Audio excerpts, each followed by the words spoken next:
All right. I let it sit for a minute. I'm sorry. I started the stream and then I went ahead and made myself a new cup of coffee. I needed a new cup of coffee anyway. I changed my bit rate. So hopefully now things will work. Bet Rico did it. I just sat down with my coffee. Yeah.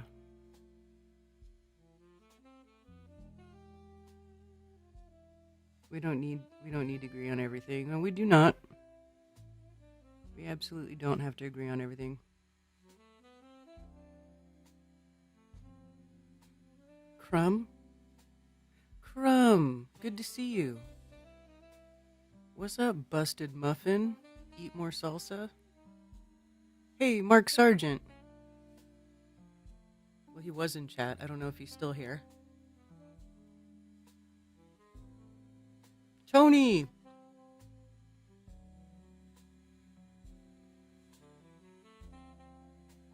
Mark, it was an accident. You accidentally stopped the stream, then accidentally pulled it from YouTube, then accidentally deleted the stream. Wait, what?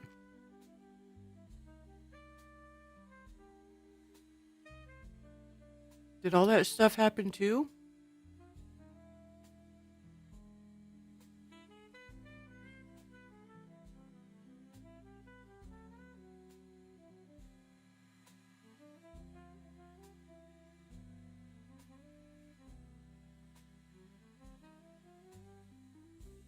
Sounds high quality. Increase my bit rate. I'm sorry if I'm munching into the microphone. Okay, but check this out. So right before the stream ended, Tom Massey was going off here and he starts talking about But you stuff. left the survivor's name there. The next document I want to show you, that was in the title, the victims' survivors' names, all right? The title of this one is Child Sex Trafficking, Co-Conspirators, fully redacted. And by the way, I'm going to unredact them here. Les Wexner is in this.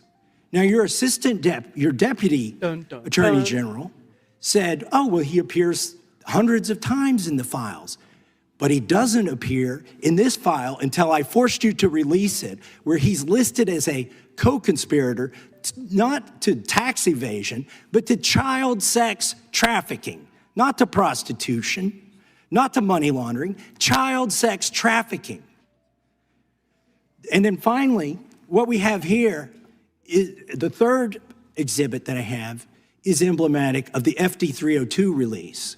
These are the documents that we need that you're holding on to and over-redacting because they have the names of the men who are implicated. How do we know? Because the survivors gave testimony to the FBI, and it's in there. And what happens when you go to the portal at the DOJ to look at what's behind this redaction? Another redaction. So we can't even see them. And then there's some of these files you've pulled down from the website that we will never see because we can't search the redactions. So I have several questions for you. Who's responsible? Are you able to track who in your organization made this massive failure and released the victims' names? Are you able to track who it was that obscured Les Wexner's name as a co-conspirator in an FBI document? Do you have that kind of accountability? I believe Wexner's name was listed more than 4,000 times. Yeah, I already told you that. This is where he's listed as a co-conspirator. Can I finish my answer? Come on, let me finish my answer. We corrected that within 40 minutes. He was already, you're acting like everybody's trying to cover up Wexner's name. Reclaiming my time. I'm going to answer this question. Reclaiming my time. Mr. Chairman. This isn't how this works. Can I have my time back? Mr. Chairman. The gentlelady can give her answer. The time belongs to the gentleman from Kentucky. All right, I'm reclaiming my time. Can I give my answer? So Yes. I'm going to put the language of the bill up on the screen. Chairman, may I give my answer on that? It's a political joke, and I need to give my answer on that. We'll let the Attorney General respond, and then the gentleman can move to his next question. It's my time. Within 40 minutes, you asked me a question. You can give Within me- 40 minutes, Wexner's name was added back. Within 40 minutes of me catching you red-handed. There was one redaction out Where of he's over listed as a 4,700, co-conspirator. and we invited you Show the in. video. This guy has Trump derangement syndrome. He needs to get, you're a failed politician. Gentlemen, You need to I get want on you to things watch that the matter. video. Mr. Chairman, please restore his time and remind the witness of the rules himself. There here. is no credible information. None. If there were, I would bring the case yesterday that he trafficked to other individuals. Is that your position as well?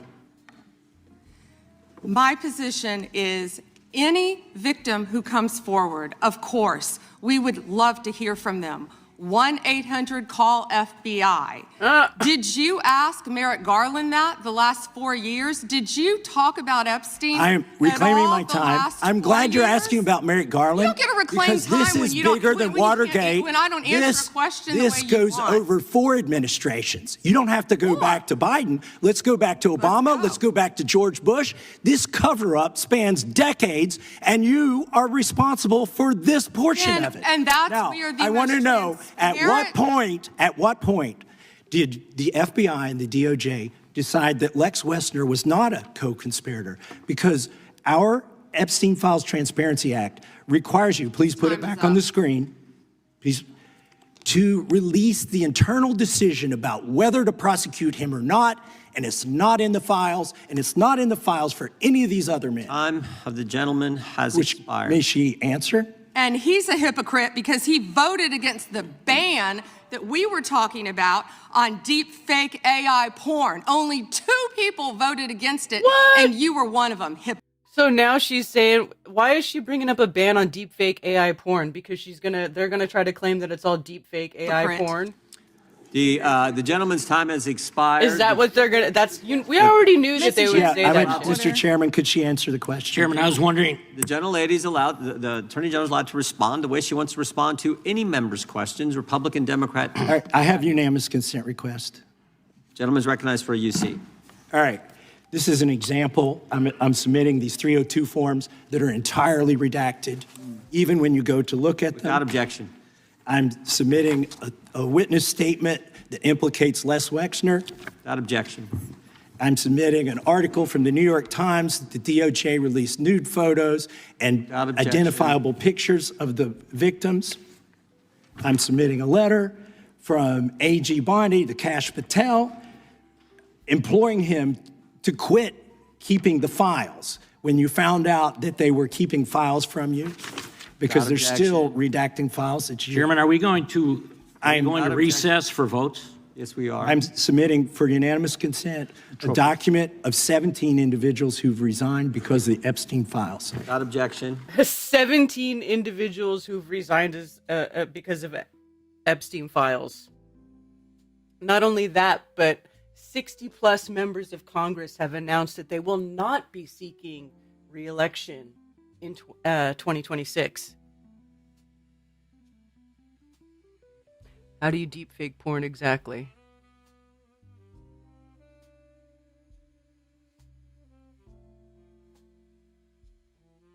Deflection, obfuscation.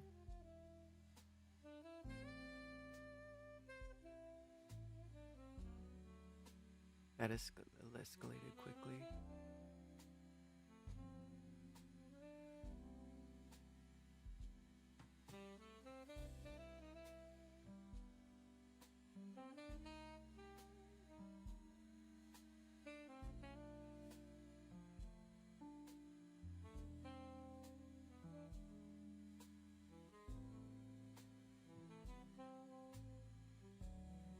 The whole stream got deleted, Lowry?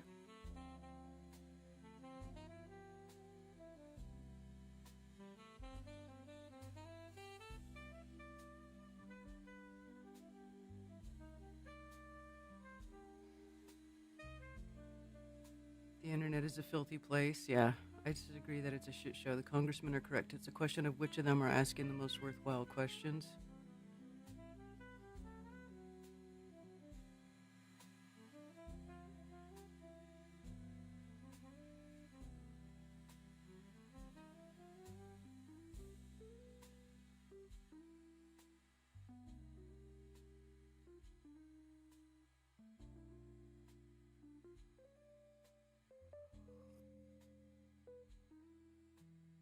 I don't know, man. You guys need to work your shit out.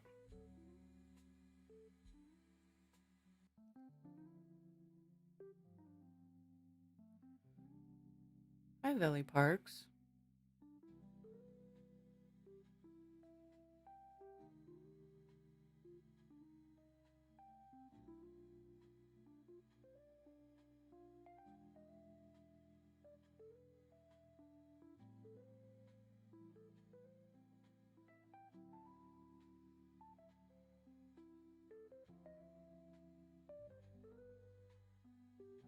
Ohio sex abuse scandal.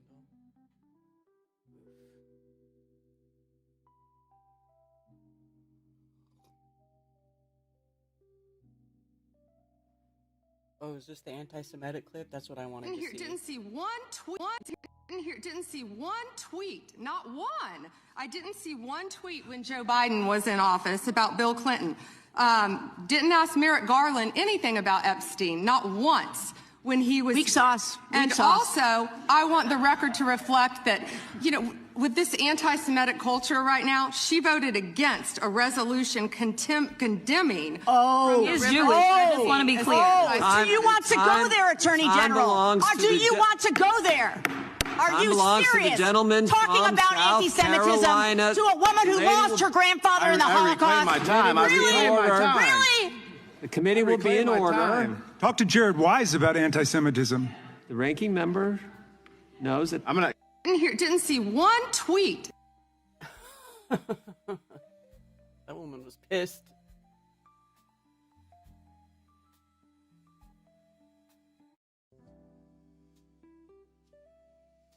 Weak sauce, I know.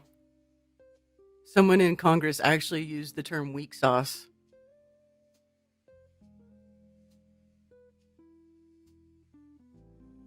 Yeah, I don't want to do that, especially not here.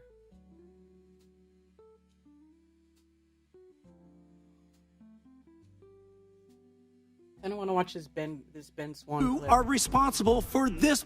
Thomas Massey is not backing down. Like First, Ben he Swan. started out earlier this week, I told you, calling out high-profile names that were still redacted in the Epstein files. Well, now he's turning his attention to the Justice Department itself, and he is demanding answers. Listen to this.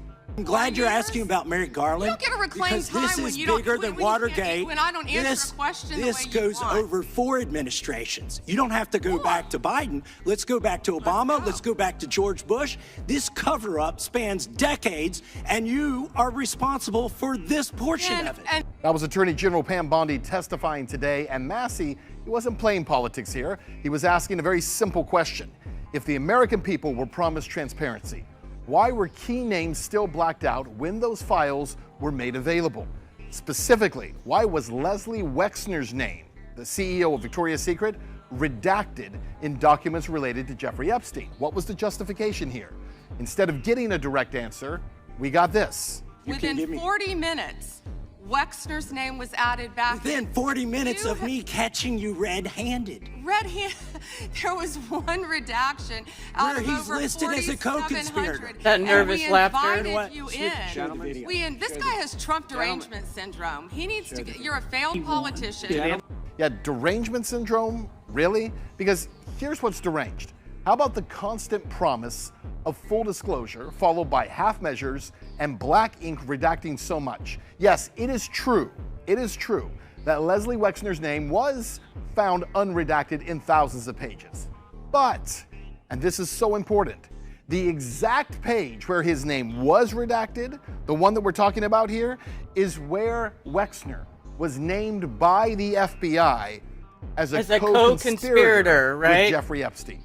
Not just some random email or some random paper. It's the one, the incriminating one that says he's a co-conspirator. That matters. Look, this isn't about left or right. It's about whether or not the Justice Department is actually interested in answering the public's questions, or are they interested in only managing and moving on from this story. Bondi was not there to discuss the files. She was there to defend the process. But for millions of Americans, this process has failed. The Dow is over $50,000. I don't know why you're laughing. You're a great stock trader, as I hear, Raskin. The Dow is over 50,000 right now. The S&P at almost 7,000. And the NASDAQ smashing records. Americans' 401ks and retirement savings are booming. That's what we should be talking about. We should be talking about making Americans safe. We should be talking about, what does a Dow have to do with anything? That's what they just asked. Are you kidding? Yes, listen, the Dow Jones is doing great. The stock market's great. People's 401ks are up. All of that's great news.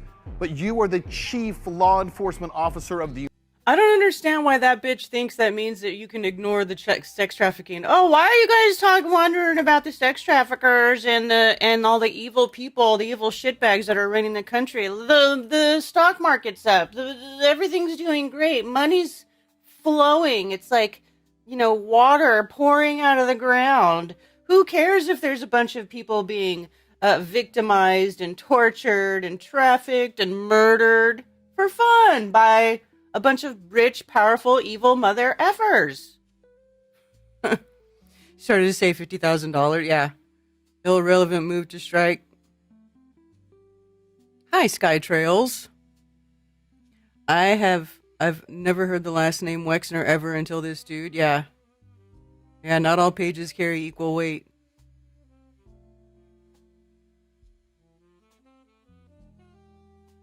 Lunar eclipse in 3/3 at 3:33.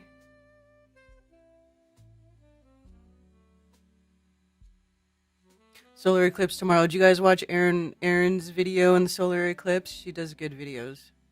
They're using AI to make these podcast title screens look like boxing or MMA fight posters. Yeah, I know. Weak sauce is hilarious. It's just insane that these people are in charge of the country. Yeah. Fake outrage.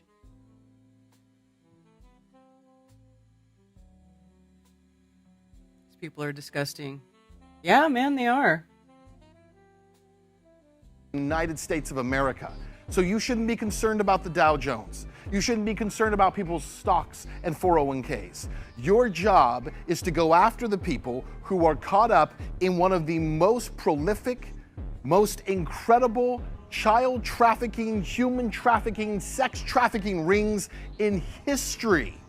You have the documents in front of you, and all you're doing is asking for the public to move on from it. The Dow Jones has nothing to do with Epstein. And if you think that you're going crazy when you hear something like that, you're not alone. She didn't answer anything. She came here just ready to talk about the Dow Jones and the NASDAQ, which seems kind of crazy to me. Well, it certainly seems crazy to a lot of people. And the reason is, when the conversation gets shifted, when it moves away from very specific questions about Jeffrey Epstein, about his co-conspirators, people notice, even though those in power right now pretend not to.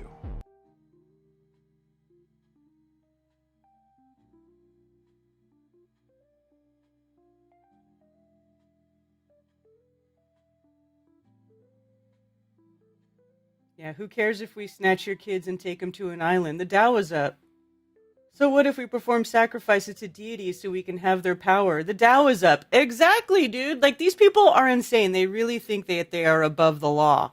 They think they're above the freaking law. Real ancient demonic spirits, yeah. They are demons, dude. And maybe, I don't know if they were demons their entire lives, but at the very least, they're humans, adult humans, who allowed demons to influence them into becoming absolute deplorable human beings who are okay with doing disgusting, evil shit to American people for lots of money. Trump Dow syndrome. Hey, Singe Warrior. Oh, wait, okay, you know what? I never did open my phone, so let me open my phone.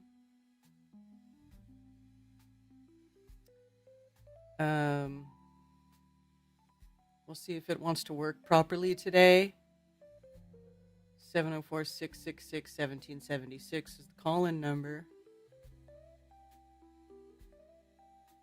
They are above the law. Ever seen any of them be held accountable for their actions? Yeah, well, Big Pine, yeah, good point. They are, yeah.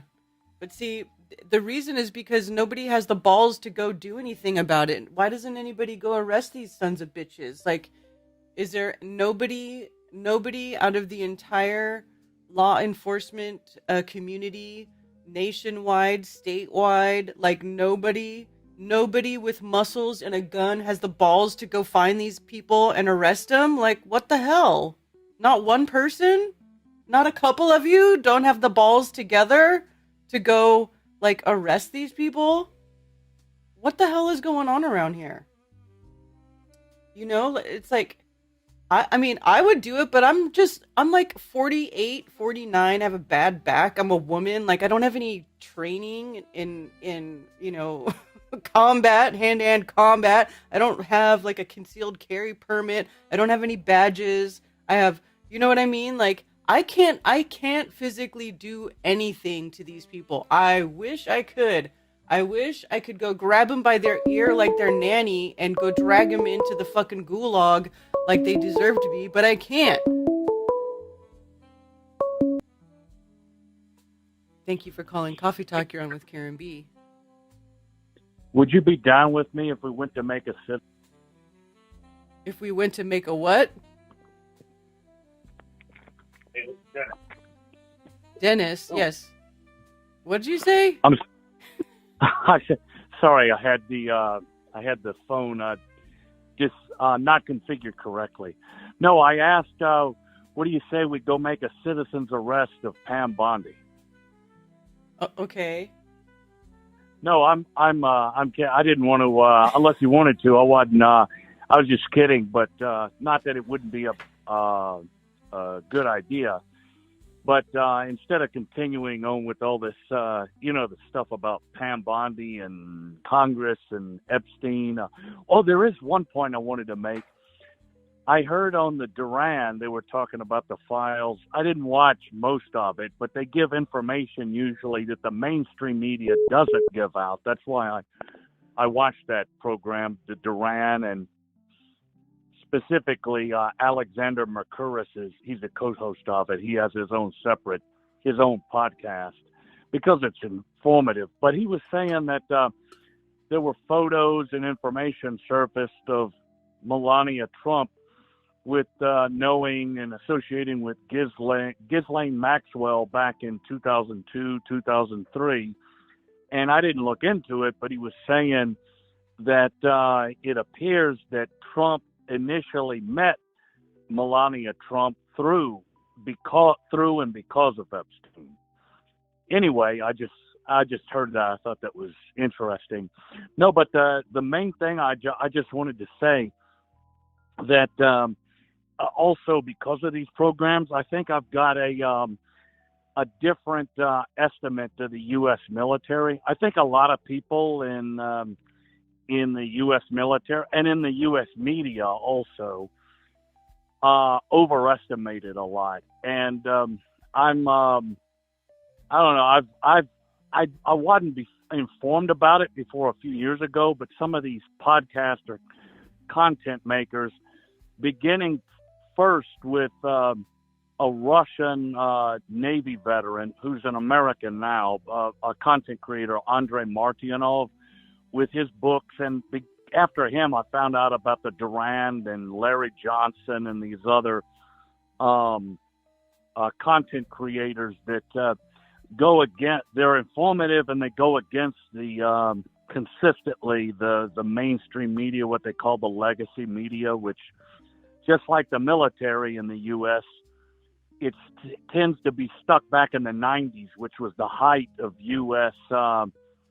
Power at zenith. And the U.S. has declined in power in their military. I mean, I could go into details, but the point, I've talked to both, like at work, there's a guy who was got all into it with me when we were talking about the military, because he thinks the Russian military can't compare with the U.S. And I go into specifics.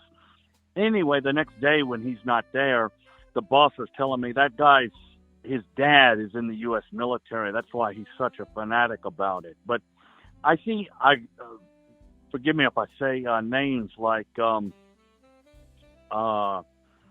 who's Peanut, for example. He's real big into. I mean, I haven't got into in-depth conversations, but when I've mentioned it, my perception has been his mindset's the same thing. Like the U.S. military somehow invincible.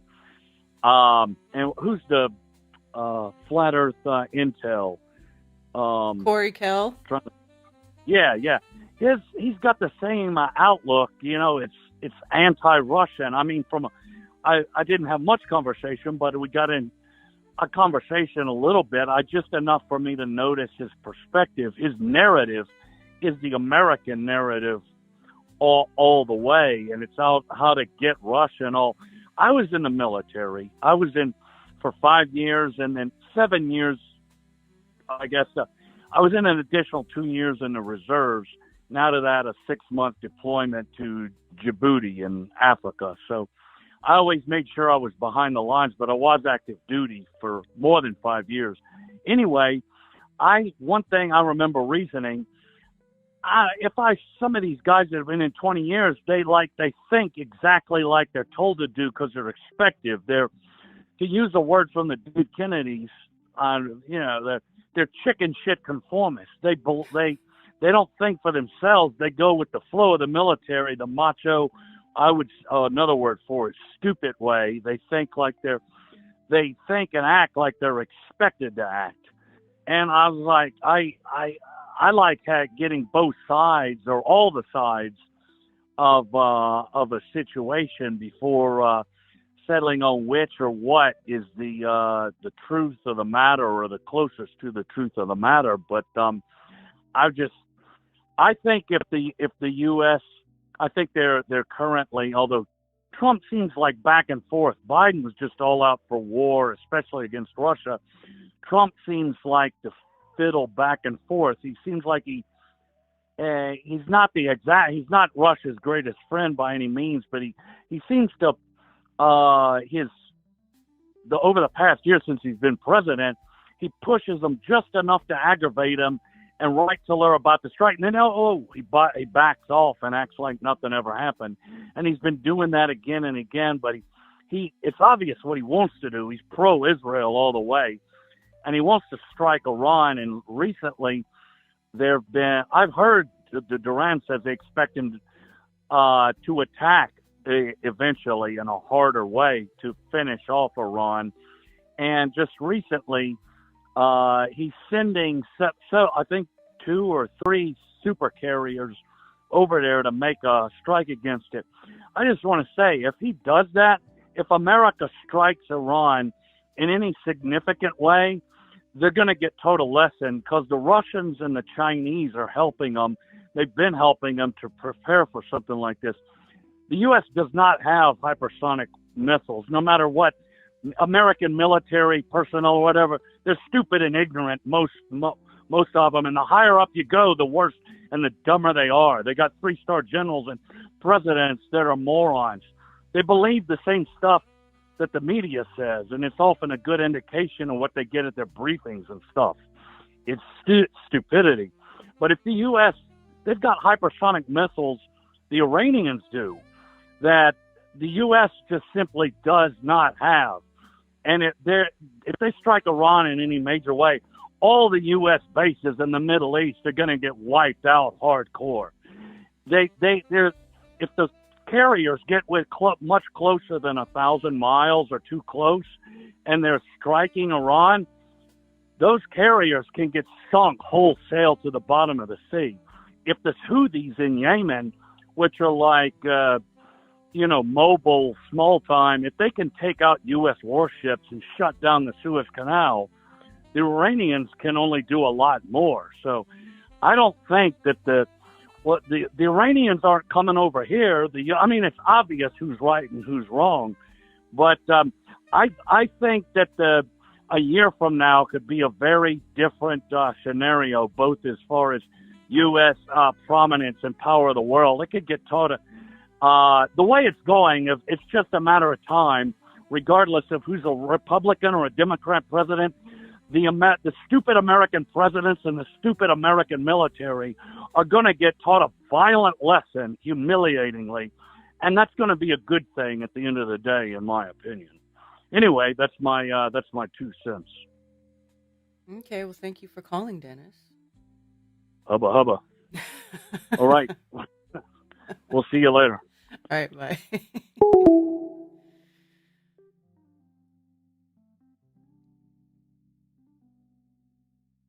If I was 20, I would go do it. Yeah.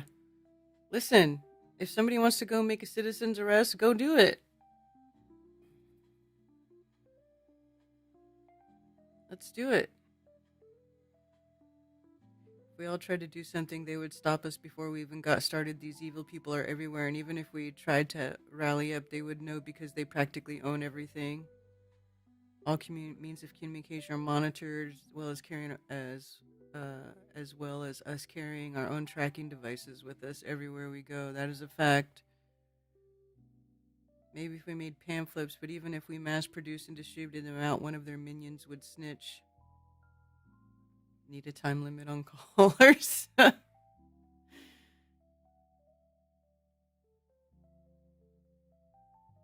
What should my time limit be? I don't think he was there for that. He didn't call for that long.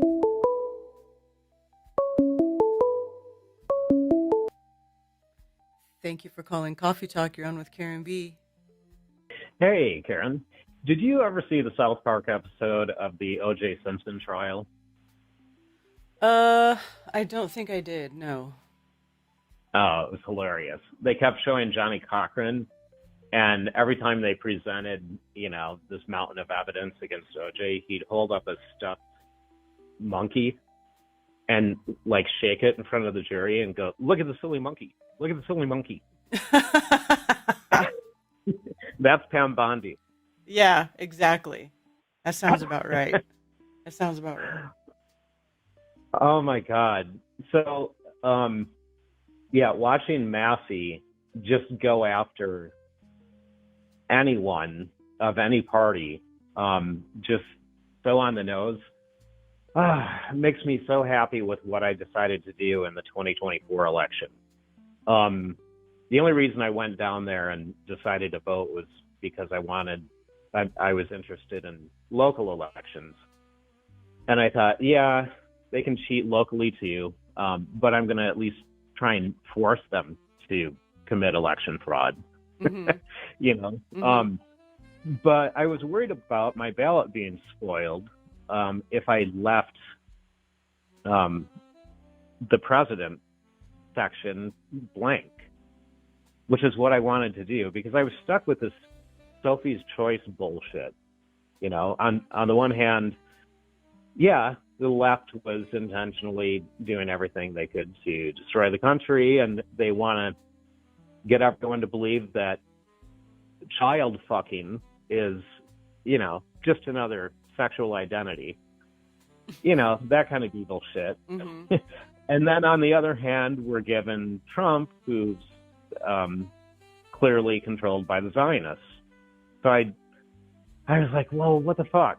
I don't know if my ballot would be spoiled or not by leaving that blank. So guess who I wrote in? Thomas Massey. Oh, nice. Thomas. Yeah, I know, and now I'm so happy about that. Yeah. He really, I mean, I know nobody's perfect, but he definitely seems to be like one of the very few people that are actually in Congress right now who has a soul. Yeah, he is absolutely one of the only ones. Yeah, that's a good man right there. And the other one that's actually impressed me in the past couple of weeks is, even though she left, well, because she left, Marjorie Taylor Greene. Yeah. I've watched a couple of interviews with her in the past couple of weeks about the Epstein files, and yeah, she's no Thomas Massey, but she's fairly close. I was pretty impressed. I kind of keep an eye on Normie Land because I've got so many family members that live in Normie Land, and I'm always curious to see what the alt normies are saying. You know, alt shows, I guess, but like the big ones. And one that I watch occasionally is Redacted, with that one guy that came from Fox News, Clayton Morris. With Clayton and then his wife. Yeah, I know who you're talking about. Yeah. So, yeah, it's alt normie land, but they surprise me sometimes. You know, they call out Israel, they call out the Jews when they think they need to. They don't go nearly deep enough, but I mean, it's better than what anyone else out there is doing. Right. And they had a long interview with Marjorie Taylor Greene, and like I said, that was pretty impressive. But I was really happy to see them bring Liz Crokin onto the show, and they talked to her for like an hour. And way back at the end of 2016 and beginning of 2017, still sitting over in Nepal, but I was digging through all the emails from the Podesta emails, right? Yeah, and the Hillary emails that were in. Oh shit! Why can't I think of this? Pizzagate. Oh man, yeah, Pizzagate. But where were the files dumped? Oh my, man. WikiLeaks. WikiLeaks. Thank you. Yeah, I was digging through WikiLeaks files with everyone else. Because believe it or not, I first saw this because I occasionally jump into poll on 4chan and realized right at the beginning what was happening when I'd read posts from them. That's kind of what got me into the Pizzagate thing at the beginning. And every element of that was accurate and real. So I was kind of shocked that Redacted actually went deep into that with Liz Crokin. I was super happy about it. So none of this, nothing in any of this huge drop they made from the Epstein files was any surprise to me. I already went through having my soul absolutely crushed by reading the fucking Pizzagate crap. Right, yeah, that's what Ted and I were saying. We're like, dude, we already knew how horrible all this crap was. Now everybody else is finding out. Yeah. So I'm very, very happy that more and more of the public is finally coming around, and that shows like Redacted are telling the normies about Pizzagate and what they did. Remember how stupid it was because they sent a Fed over to Comet Ping Pong. Yeah. And they did this retard arrest of him outside, and they said, well, we got him after he shot only one bullet into Comet Ping Pong, and it went to the back and into the server room and into the hard drive. Right. That's how fucking retarded it was. Yeah. It was just, oh my God. Yeah. Yep. Now, Anyway, I have a question, Redacted though. Have you been following Liz Crokin after that? Because, like, I'm sometimes I wonder about her because she is still so, like, at least last I saw, she was, like, still Trump's little cheerleader girl. And I'm like, you can't be this serious. Oh, yeah, she was for a while after Pizzagate. But she wasn't at all like that on Redacted, so I don't know if she started to realize, like me, a few years ago about the Zionism and that he's completely controlled by the Zionists. I don't know, but she didn't really talk about Trump at all. So maybe she came around. I don't know.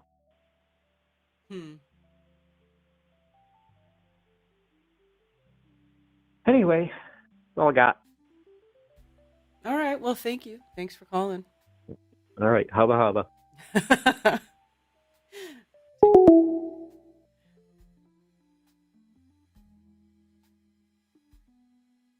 Animal DNA and human DNA. I know there's one where they talk about trying to breed a pig that doesn't have a cloven hoof so they can have kosher bacon. I mean, they're just so twisted. These people are so jacked up.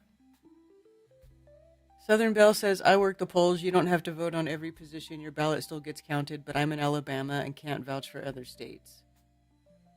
Take care, Redondo Rocket.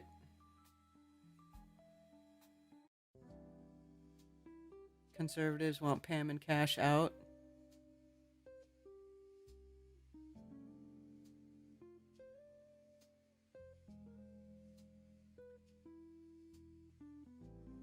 Cloning and DNA manipulation in the Zorro Ranch, yeah. Mad scientist, yes. Flat Earth saved me from the trauma of looking into Pizzagate in 2016. Oh, dude, it was pretty sad. I remember that time. I felt so disgusted. Help, please, Lowry, help. Pigs with paws. Well, not pigs with paws, but because in scripture, it describes animals that are food and not food. And the pig has, it doesn't have, doesn't have a proper hoof. And it doesn't chew the cud.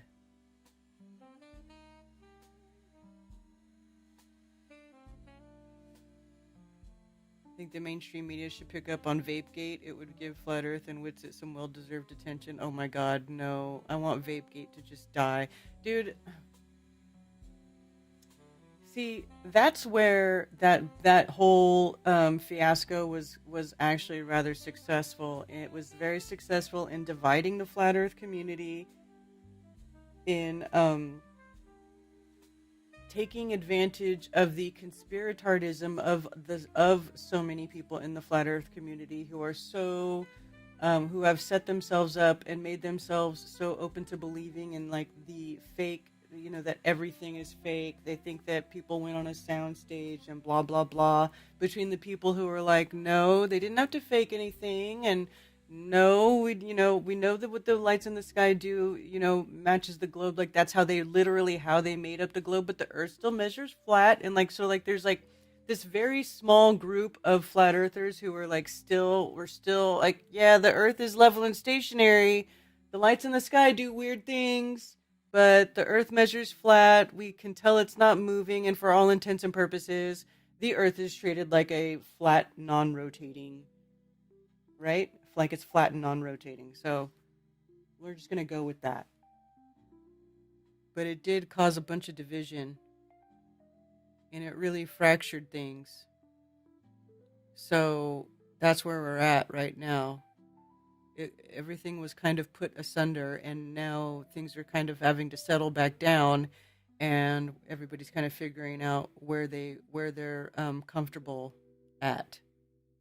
I bet they'd eat pigs with fingers. Probably. Apparently, they're just straight up eating humans anyway. So why do they even have to be pigs with fingers? They're just eating the humans. Mainstream media. Well, I don't know. Mainstream media doesn't really want to give any sort of serious attention to Flat Earth. I don't know. And there's too much going on.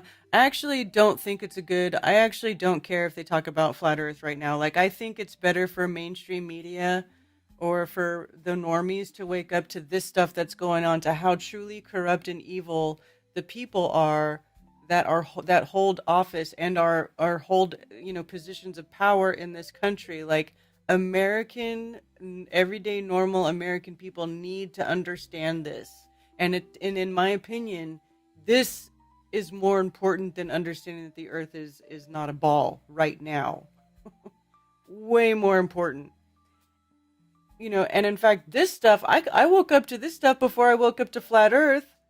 Then it was like, once you start seeing how corrupt everything is, you're like, well, you just keep going, and things just start coming to the surface. Maybe this will help people get to the point where they can say, oh, you know what? They're lying to us about our place in the universe too. But who knows? We'll see.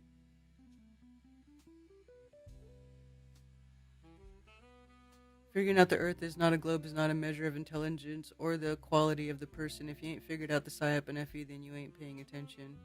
I would agree with that.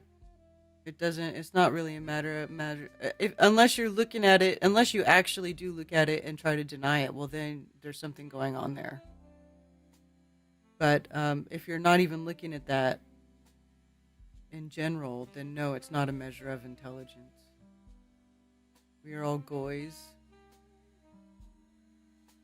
Gonna need another shower after today.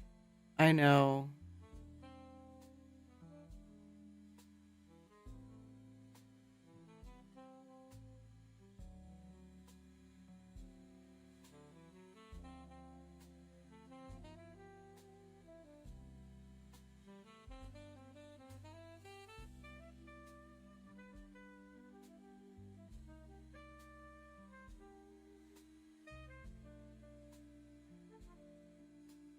Why these revelations happen in a snake year, but now it's the year of the horse, isn't it?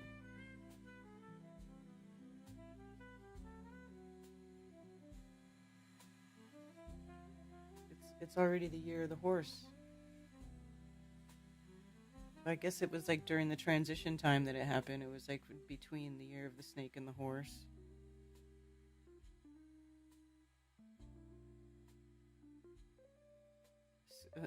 A guy I know sent me by text a video of the 24-hour time lapse of the sky in the north, proof of Earth's rotation. I ignored him. I know, that's because these people are assuming that they know what the sun is. They don't know what the sun is. Nobody knows with 100% certainty, unequivocally, without question, what the sun is or how it works, how it manifests into this realm. Nobody knows that shit. Nobody.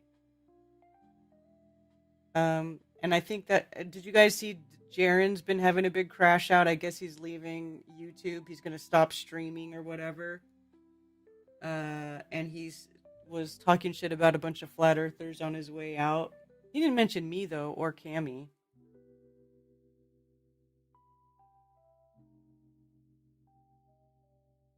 Year of the Whores.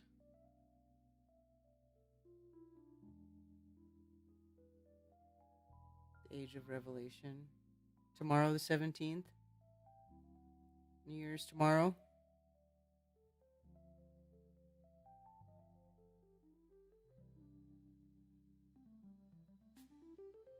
All this Epstein file stuff has been common knowledge for years and within the knowledge of the so-called authorities for decades, and no action has been taken. Yeah. But also, though, I don't know if it has been common knowledge to us, but I don't think but the day-to-day, the normal people, the everyday people, the masses didn't really know. They had no idea. And now they're starting to get an idea. So now that there's so many people who are now being made aware of this, I'm hoping that then they'll start putting pressure. I mean, did you see all the Congress people, record number of Congress not seeking re-election?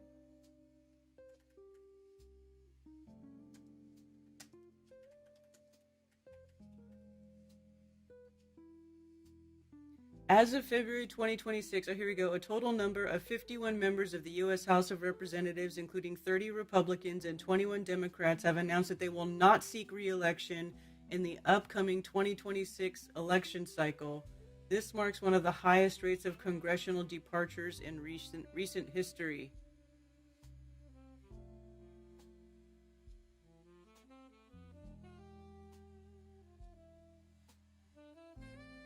List of U.S. Congress incumbents who are not running for re-election in 2026. 51 members.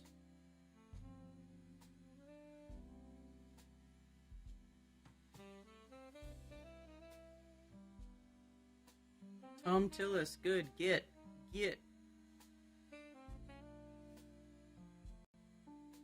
Mitch McConnell.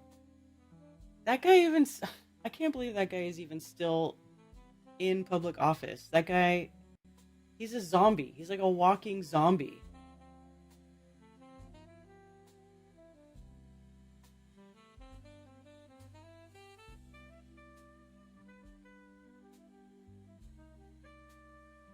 So there you go, a whole bunch of people retiring from public office. Left office early or announced resignations. Marco Rubio? Oh no, resigning to serve as Secretary of State. Oh, these are old. Okay. Not the most recent one.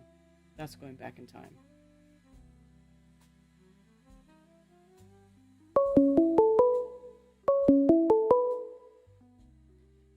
Thank you for calling Coffee Talk. You're on with Karen B.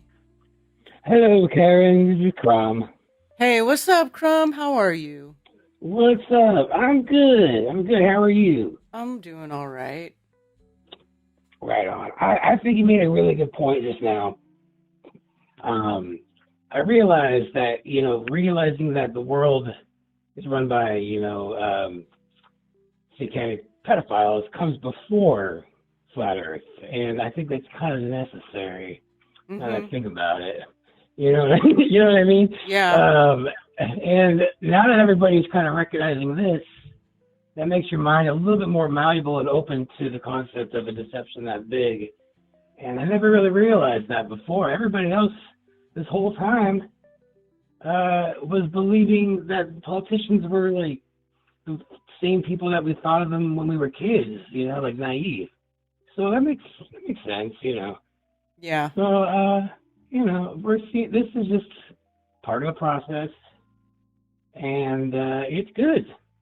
I feel like, I feel like the wheels been spinning enough with what's going on in the mainstream, where it's just, it's kind of fun to watch it kind of spin. And yeah. Yeah. Yeah. That's what I'm hoping. Yeah. Well, also, one other thing I want to say, and just a little bit of positivity. I've been looking into the conjunction coming up with Saturn and Neptune. 0 degrees Aries, which the first time in like 6,000 years. And it's kind of a big deal because it's like the very beginning of the zodiac, they're conjunct. And it's supposed to do a lot of like cleansing and clearing of like brain fog, and helps people take action, And so I think it's going to be a good year for everybody. Well, that's good. That's good. Yeah. That sounds awesome. I would Yeah. like to cool. see some major change. I would like to see people take action. I would like to see good be the dominant force in the universe again instead of evil. That's what I would like to see. Yeah. Yeah, no, I agree with that. And also, it's leaving Pisces, and Pisces is like, Saturn and Pisces is like everybody's in their heads too much and dreamy. and just thinking about what they want to do, but not actually doing anything. And Aries is all about just doing it and not overthinking it. And so I think it's been like 2.5 years in Pisces with both like Neptune and Saturn. So looking into that, like it makes perfect sense. I think it's going to be, yeah. Interesting. I really resonated with it. Yeah, when I was learning about it, I'm like, this makes perfect sense with me. So I don't know. It's kind of interesting. I don't know if you follow that stuff, but yeah. Yeah. So what did you say it was? It was Neptune and Saturn? And Saturn, yeah. So yeah, Saturn takes 29 years to go around the zodiac, and Neptune takes like 150 years. And so when they're conjunct, it's pretty rare. Well, it's every 29 years, I guess, but it's really rare when they're on the same 0-0, like the beginning. Mm-hmm. So it hasn't happened since like before time, like 6000 BC. And since like biblical times. Mhm. Wow. Yeah. Yeah. Very interesting. Yes, in the sign of Aries, I see here. Mhm. Yeah. So that's a big one. Aries is very light energy. You know, like people just a lot of Aries people, they just do things. You know, they don't overthink it. I mean, I'm not sure about everybody, but it's kind of that energy is just, you know, don't complicate it, just simple. And Neptune's kind of like the illusions and the dreaminess, and it kind of can be stagnant energy. So yeah, it's supposed to be a pretty good one. So. Huh, interesting. Yeah. Yeah, it says Neptune takes 164 years to circle the zodiac. Yeah. So yeah, it's probably been in Pisces for like, I don't know, whatever 12th is of that. And so yeah, that's supposed to mean something big going into Aries, because Aries is like the first of the zodiac. It's like a big cycle. Mm-hmm. So, you know, I don't know. I was watching a lot of videos on this particular conjunction, and I thought it was pretty cool. Yeah, interesting. Is that your transit right now? I'm looking at the screen. This is Astro Gold. I have that astrology app, and like this is current. This is where everything is currently. So like right here, it's showing. Yeah. Yeah, Saturn. Yeah, everything's kind of just logged in there, huh? Yeah, yeah. There's a bunch of stuff over here. Right now, we're in the new moon phase. The moon's over here next to the sun. There's Mars right in between them, and Pluto's there too. Yeah, like a whole bunch of stuff over here. Yeah. Well, right on. I got up early enough today to check out the show, so I'm very excited. So I'm gonna be listening, but just want to call in. All right, awesome. Thanks for calling. It's always good to hear from you, Crumb. Good to hear from you too. All right. Bye.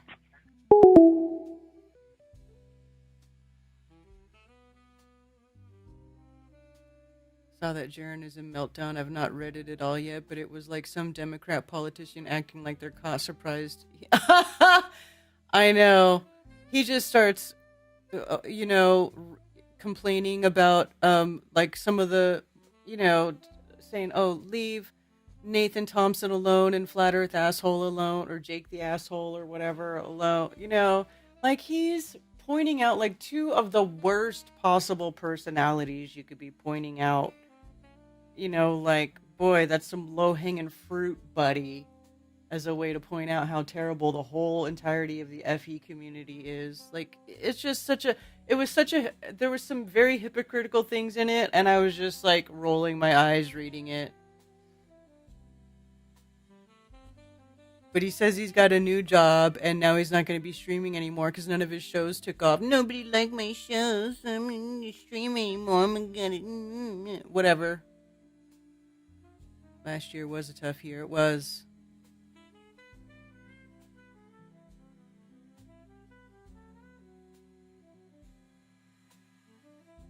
They are conjunct every 36 years. Your Saturn return can be life-changing approximately every 28 years.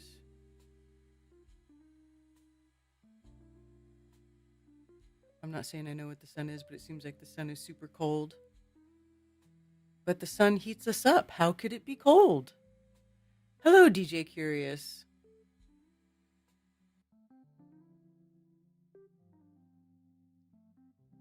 Did you rage quit?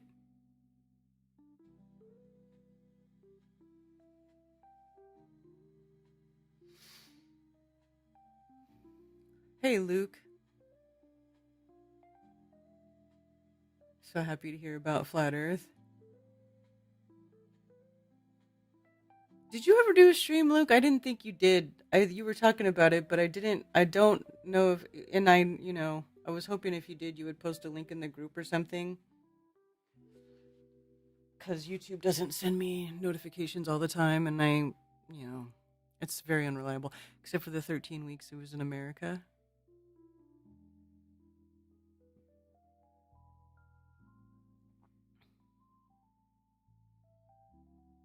Someone looking to take action is welcome to organize in my garage. Who's good for that is Ted. What is the pros and cons? What's the opposite of progress? Is Congress? Yeah, no kidding, huh? Best way to make the cockroaches scatter is to turn their lights on. Yes, exactly.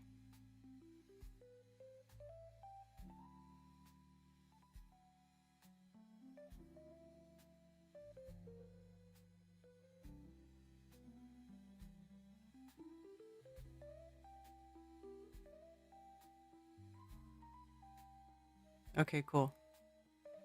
It was so great to meet Dennis, yeah. What is gauge theory? Big Pine wants to know what is gauge theory.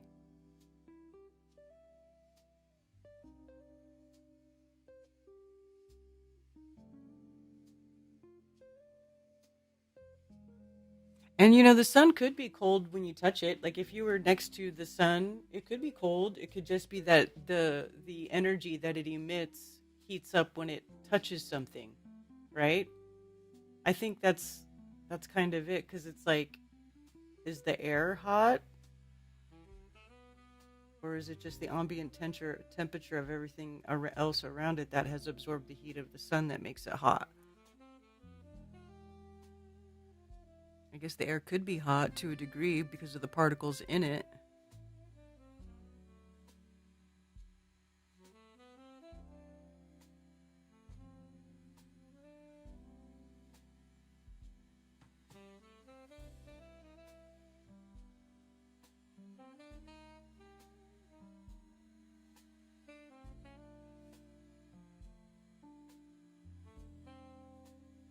So here it talks about Saturn conjunct the Neptune orb, strong influence.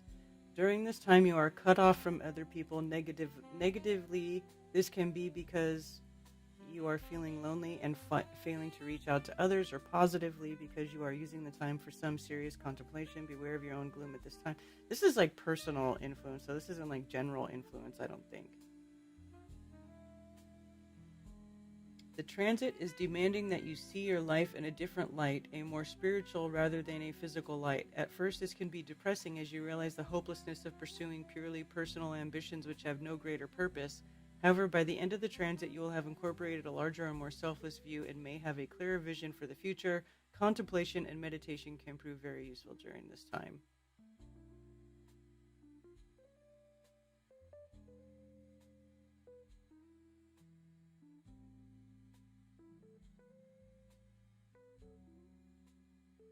This combination of planets encourage you to find the right balance in your life.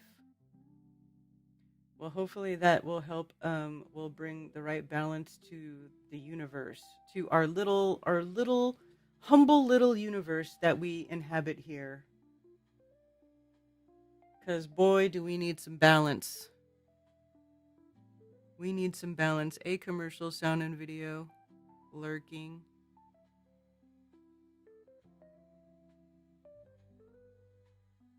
Yeah, Dennis, I don't know if it's going to be called Esoterica because apparently people didn't like the name Esoterica. What do you guys think about the name Esoterica? Let's switch gears for a second here. What do you guys think about the name Esoterica? Because apparently that wasn't so very well received. But Flattoberfest as a thing is not a thing anymore. I'll just say that. Though I do have an idea for a new name. That is not Esoterica.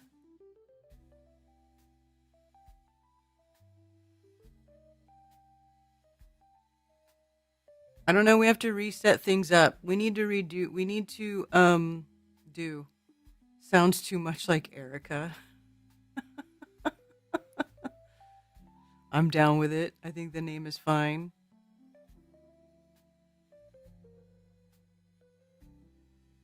Yeah, no, we're actually commercial sound and video. Me, you, and Cammy need to have another powwow because it's time to start it's time to get cracking on that if we're gonna do an event this October like we had been discussing, because we do still talk about it. We do still want to do an event. We do want to do something at the music camp, and we want to have and we want it to be a very all things geocentric, a very geocentric themed event. And we also want it to be a place where people can learn about how things can work here, and where we can explore, have questions, maybe discuss different ideas or different models. It's good to get together. I've been thinking about this. Like, it would be good to have multiple, people, a whole bunch of different people's ideas be represented there, because if you can get everybody and talk things out, then you can start to understand what does work, what doesn't work, what things need to be explored further, and what things can sort of be set aside because they just don't seem as probable of an option. Does that make sense? So we do really still want to do this, and we really want to make it like an interactive, really good event, fun, with lots of creative things going on, music, exhibitions, all that stuff, all the good stuff.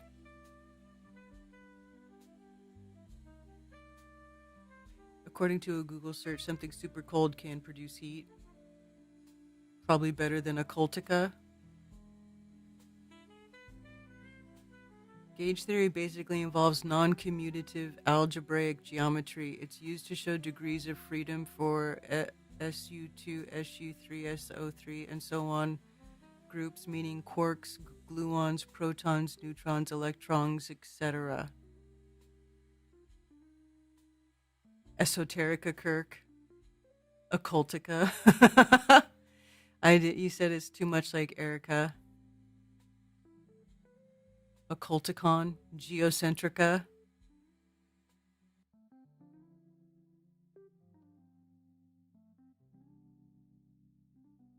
Let's call it Occulticon and invite Danny Faulkner. Hilarious. Do you ever say why Flattoberfest name didn't want to continue with it? Because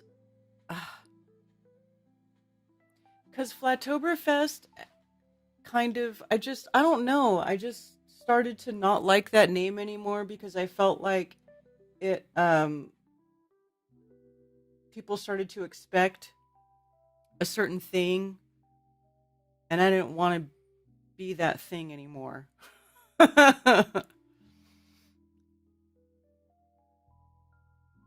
She just needs an accent. I do have an accent, DJ. I have an American accent. I like Occulticon. Occulticon is a pretty funny name, though. And also, Flattoberfest, I felt like just sounded like a party name. I don't know. Maybe I could use Flattoberfest again, but I don't know. I didn't want to. I just didn't want to.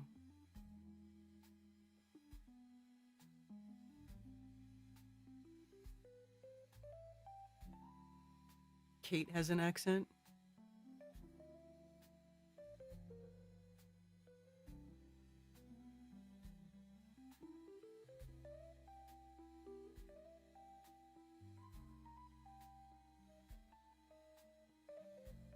Girl, we want to party.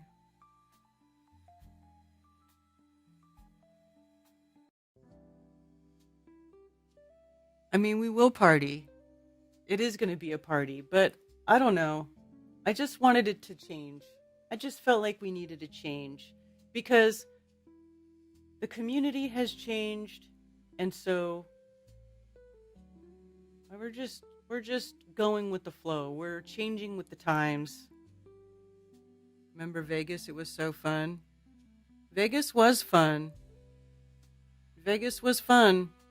Outside of the couple of things that I'm still kind of upset about, but for the most part, yes, it was fun.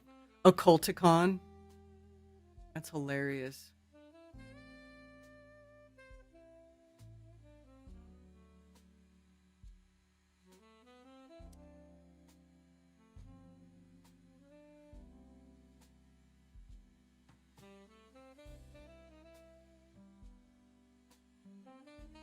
Occulticamp.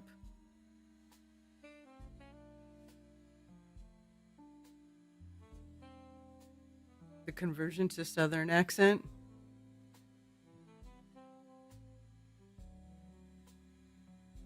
Do I do that? Sometimes I do it like for like on purpose, jokingly. I'll talk like that, but I don't think I talk like that normally.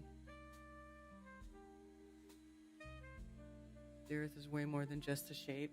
Yeah. Well, I don't know.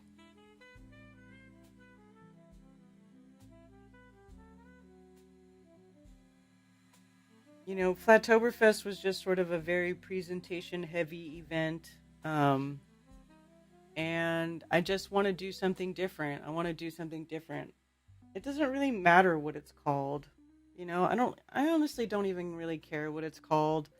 I just want it to be something that people enjoy. I want there to be lots of cool interactive exhibits. I want there to be lots of like things there for that people can learn about and think about, and you know, things to chew on. Like, you know, I want people to understand this place, or to get a better understanding of this place, and how there are so many things here. Like everything that we see, every phenomena that we see can be explained with things other than the globe explanation. Like you know what I'm saying? Like you don't need to have everything that happens here can be explained outside of the globe model.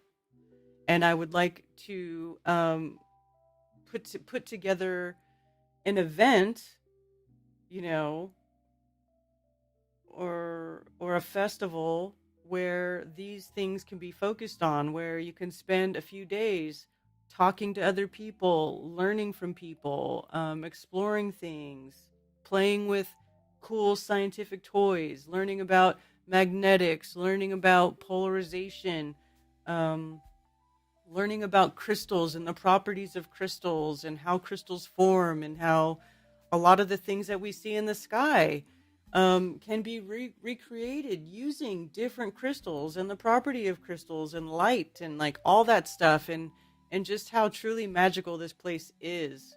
And there is no theoretical physics needed. There is no, fake space balls needed. No deep time needed.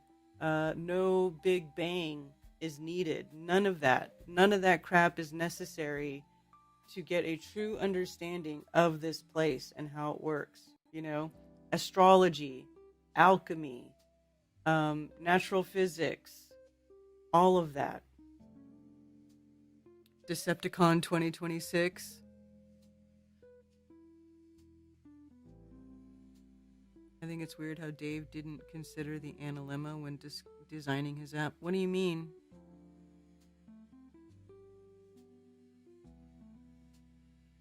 Depending on where they'll have it, maybe I'll come. Well, Luke, we already know where it will be. It will be here in the Carolinas. It will be in a place called Spartanburg, South Carolina. So I don't know how far away from Spartanburg, South Carolina you are, but that's where it will be. And they'll be camping. So Crystal Camp. Oh, I know. Crystal Camp. Coffee Talk Live with Karen B and guests. Like a user's guide to the realm. Kinda. You know, and like we could do and there is a time where it would be close to a full moon. Maybe we could do measuring moonlight.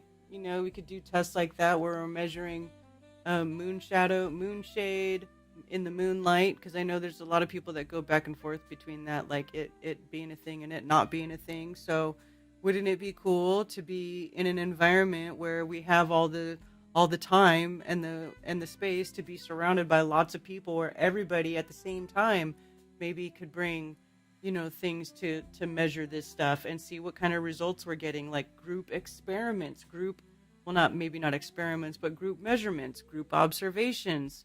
We can have sundials, different types of sundials there, and we can start, you know, we can discuss the movement of the lights in the sky and how, you know, they work just fine on a stationary Earth. Let's talk about what really makes you ill and how to use nature to heal. Yes, that too, Accidental Alchemist. 6.5 hours? Luke, that's nothing. See? You can come hang out with us then. That's not bad.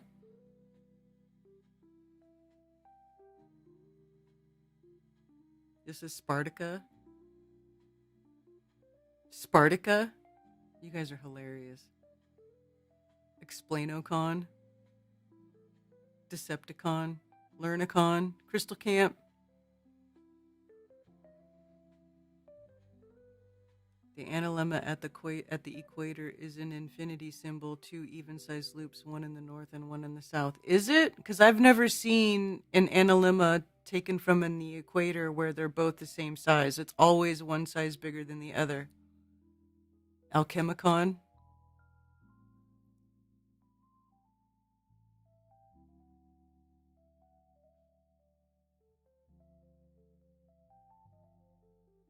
Mark Hall, who wrote the definitive book on the Thunderbirds and pterodactyls, lives over in Wilmington, NC. If he could present, that would be spectacular. Sure. Hey, I seen videos of pterodactyls like years ago, like very early flat Earth days when I was still mostly nosing around in the Bigfoot groups. There's this group of Bigfooters who were out Bigfooting, and while they were out Bigfooting, they said they witnessed a pterodactyl, and multiple of them said it in perfect time.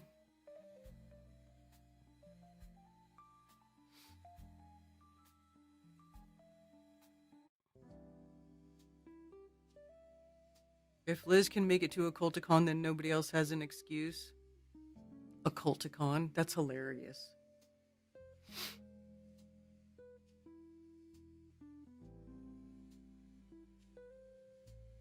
Bonaroo.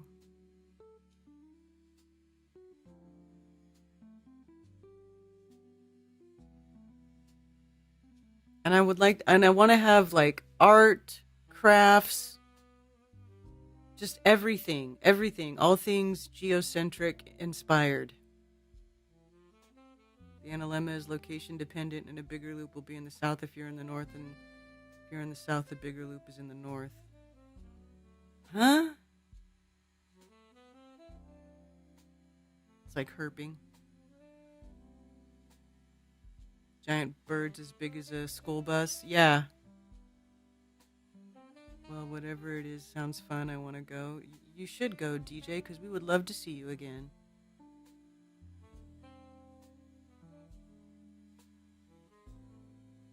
Check out the book entitled Thunderbirds by Mike Hall. You would be surprised by the overwhelming information he's amassed. It's really interesting. You know, like some of these, you gotta wonder where these creatures are hiding out. You know? If they're still around, where are they hiding out? Where's the breeding population? Herping is finding reptile. Yeah. I have snakes and lizards and have had snakes and lizards like pretty much on and off most of my life. Have a snake here now. We have a ball python. A combo name, Flatoberflesh, True Earth Realm, DiscoverCon.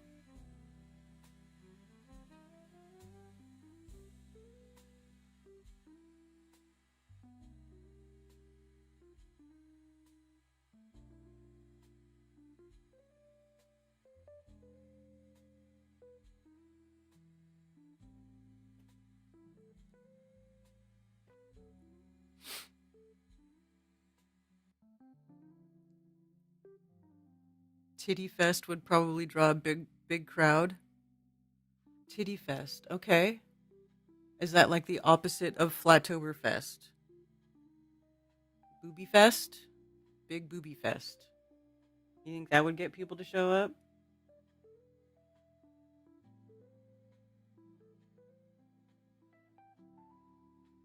Please make concrete plans soon, Karen.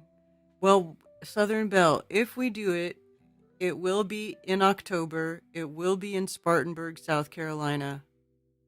That will be where what it is.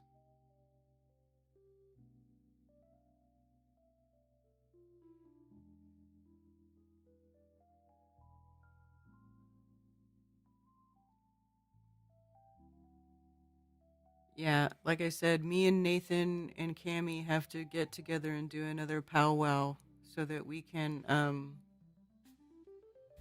get the ball rolling, so to speak. Just call it Nude Women and Beer.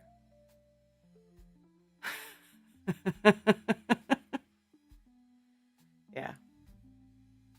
What's the topic? There is no set topic. It's pretty much open topic. Why? What do you want to talk about?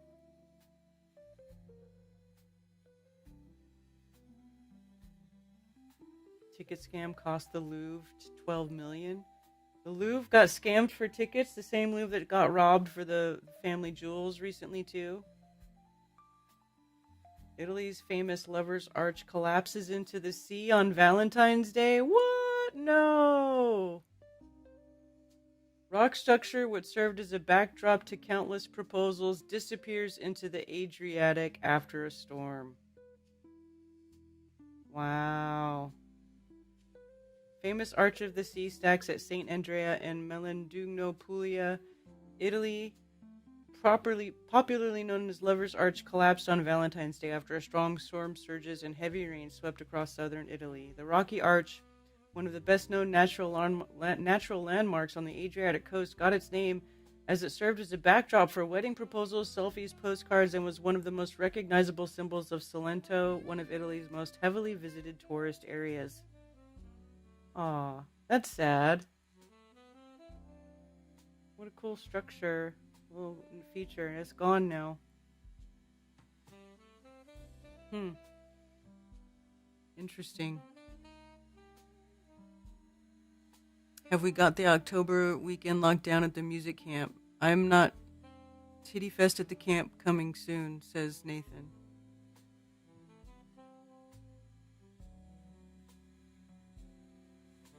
Too pretty outside for me to get in the truck. Okay.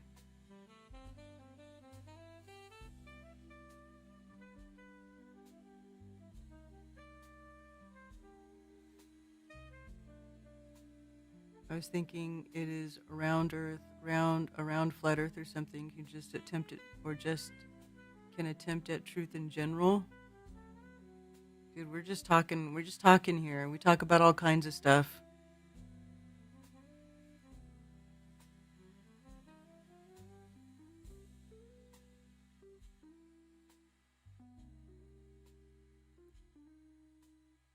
He's talking about ball pythons. Ball pythons are good snakes.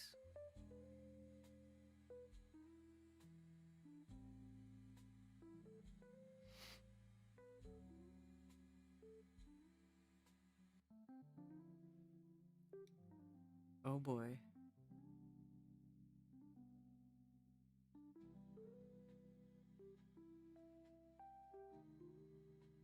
I mean, I don't have every detail right this second, but it will be in October and it will be in Spartanburg, South Carolina. So there's that.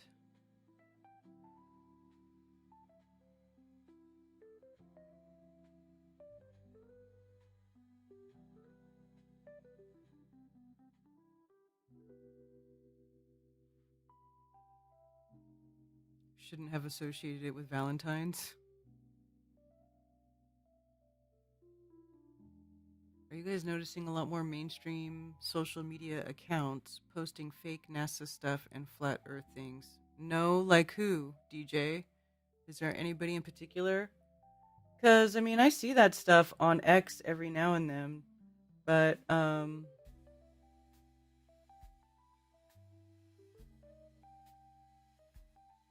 right now, everybody's pretty much focused on Epstein. Canada's Public Health Agency admits it tracked 33 million mobile devices during lockdown. 33 million.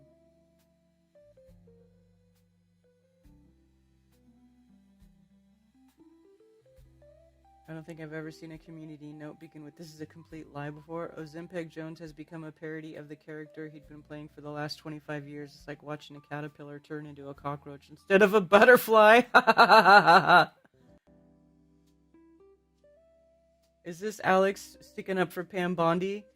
Just in, AG Pam Bondi just unleashed the full Epstein files under the Transparency Act. All 3.5 million pages dropped. Rejections justified only for victims and high-profile names exposed with zero cover-ups for embarrassment politics. Right ever.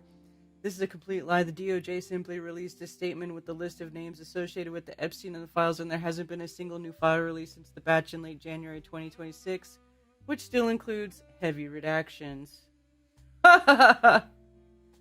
Dude, how is Alex Jones, like, does anybody stay? This guy is such a clown. He became such a stooge for the establishment. It is Saturday night, February 14th, 2026, and I got a Valentine's present for all of America and the world that wants truth and to bring down the globalist death cult. Tonight, Pam Bondi released the other 3 million total Epstein files. Still, some of the names are redacted, but Congress can go in and look at all of them themselves. This is a gigantic victory. If you thought the first half was devastating, my sources in Congress and the White House say it is even far worse, exponentially what you're about to see. Total Satanism, devil worship, genetic engineering, granting children to their stem cells, all these top Hollywood actors, all these top Democrats, senators, House members, billionaires. You saw Bondi on Thursday say, listen, this will bring down the stock market if we bring this out. I'm not defending her saying that. I said a year ago, the sources said Trump was told if you release this, it will literally bring down everything. But now they try to attach to him. He's doing the right thing. He ordered everything released. Massive pressure has been put on the president. I've put a lot of pressure on the White House, and a lot of you have as well. And Trump has never been involved. But by extension, he became part of the cover-up. Ugh, God, I can't listen to that guy fucking talk, dude. I can't. He's such a douchebag. This is Vishnu Bob. Hello.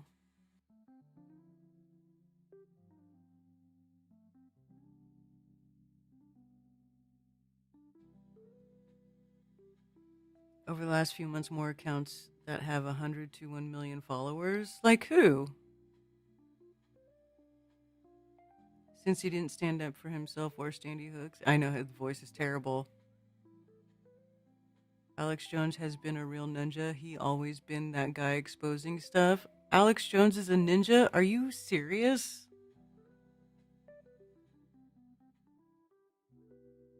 He was on this way before everyone else. You think this guy's doing any good? You think Alex Jones the stooge is really doing any good?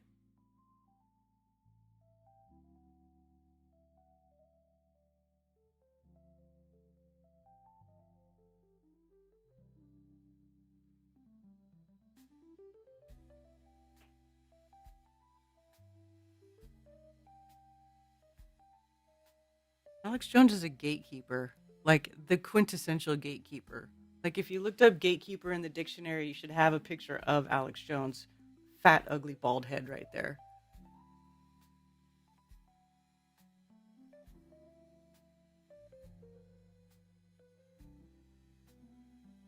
Really, the details don't matter. All anyone needs to know is Karen is throwing a weekend camp out party event. Details, schmeetails, it's going to be lit.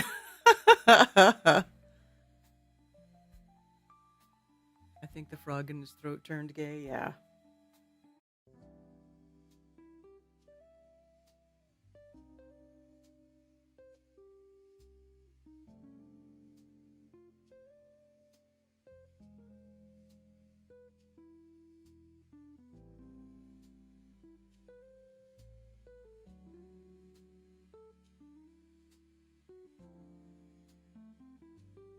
What the holy heck?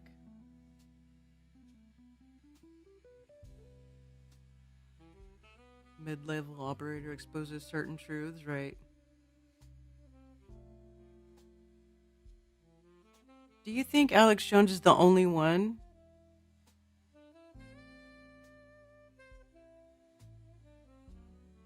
What about Freeman?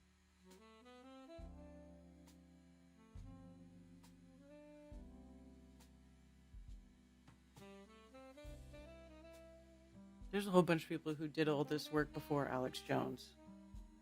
Alex Jones is not like any sort of groundbreaking journalist by any means.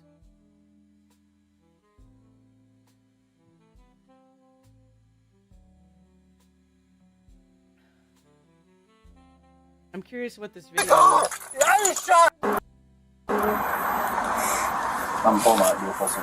Okay. Do you know your tag number off the top of your head? Okay, it's okay. What? Where? Right there?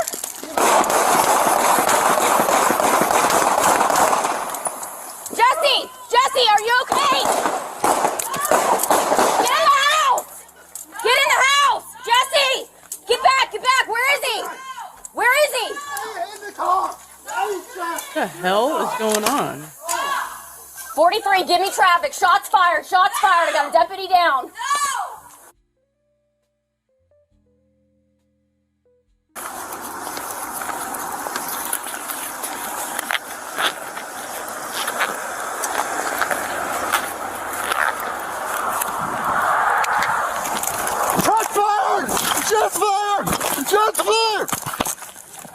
Shots fired! You know.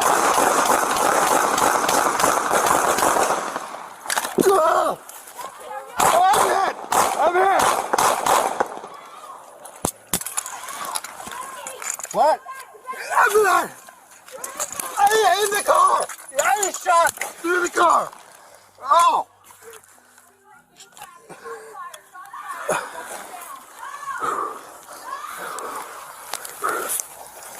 What the hell is this about?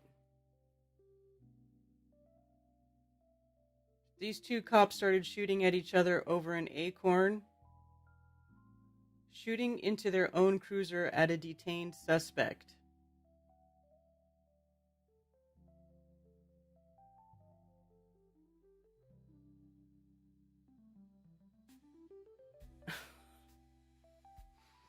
He mag dumped and then she mag dumped. This was in Florida. Cops searched and handcuffed a guy, put him in the cruiser, and an acorn fell on the car. He mag dumped, then she mag dumped. Did they shoot the guy inside the car?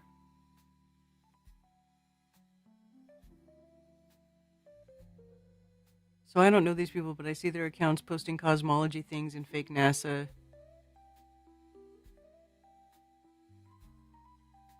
Gubba Homestead?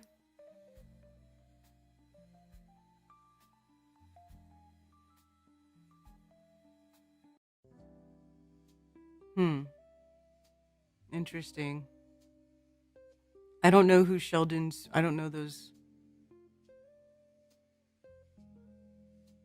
True Earth 9/11 sounds like a Flat Earth account.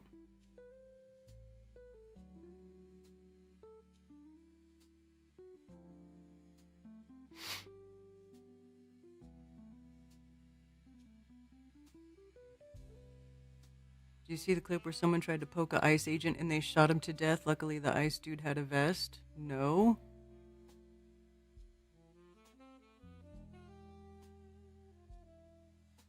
An acorn hit the car. An acorn fell in the car when the cop walked by. He tucked and rolled and thought he was hit. Are you kidding?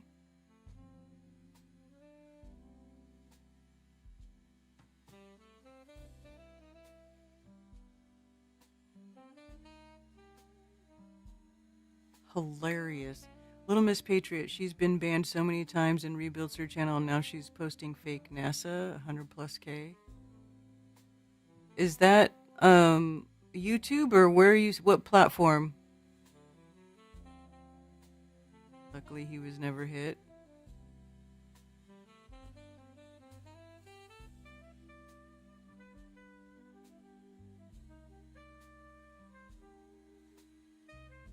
Two full mag dumps and they still didn't hit shit. Holy crap.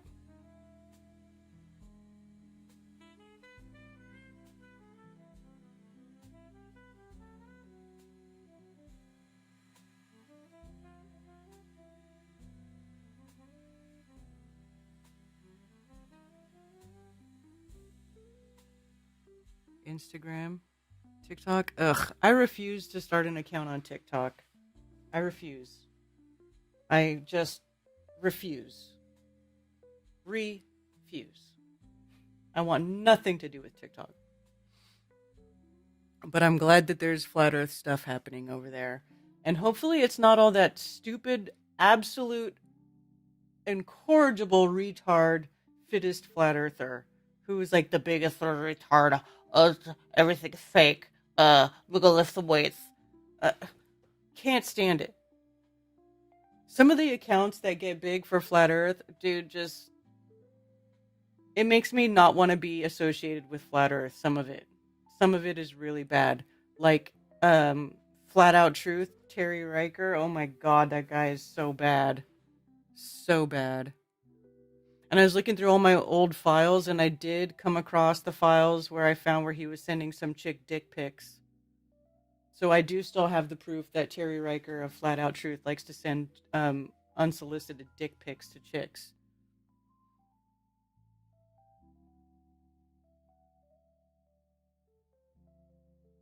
The only TikTok I see is crossover posts on YouTube, yeah. Biblical cosmology headed into many Christian social media accounts. That's cool.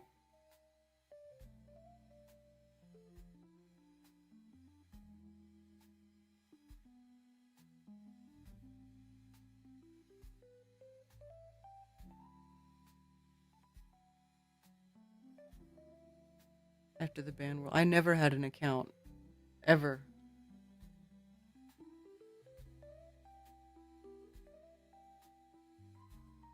With their finger waving all over. Dude, I hate that with like the person's picture and then like, you know, and they're always like this, so you're like looking up their nose and like you can't really see what's going on behind them because the video's this big and it's vertical. It's like the absolute worst video format on the face of the plane. Just saying. It's like the worst. The worst.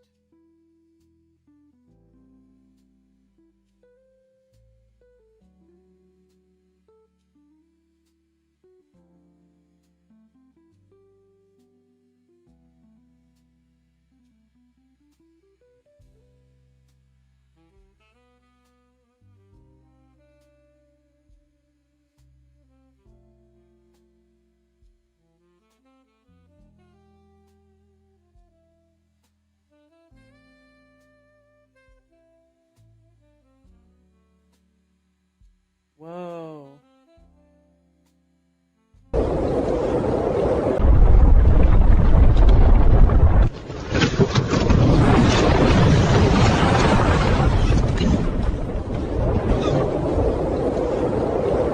Aww. She saved her baby.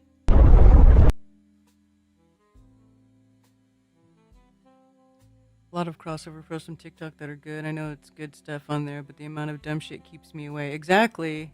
I don't have time to swim through the dross.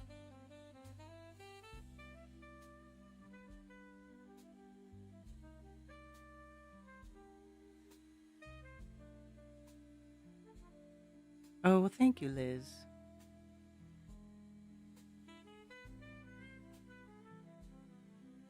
You got a strike yesterday for posting that video that surfaced recently of the missile hitting the Pentagon on 9/11. Really? Hey, Ginger Sugarbush.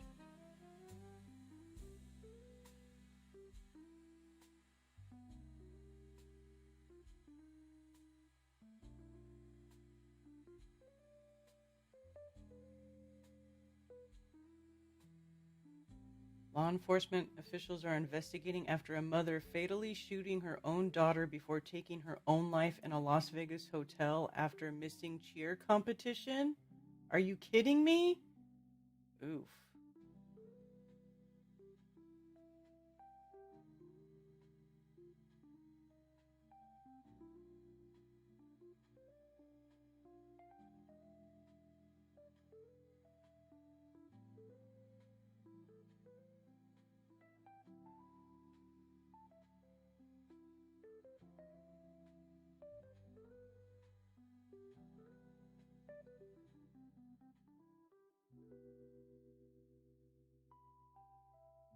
Yeah, why does Alex cover for Trump so hard?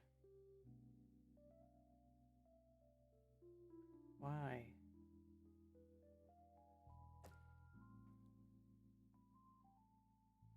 I didn't know Sue listened to Clapton.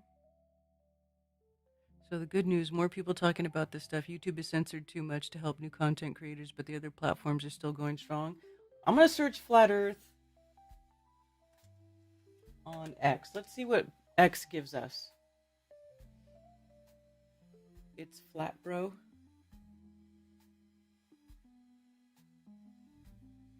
This guy comes up first. Earth is flat.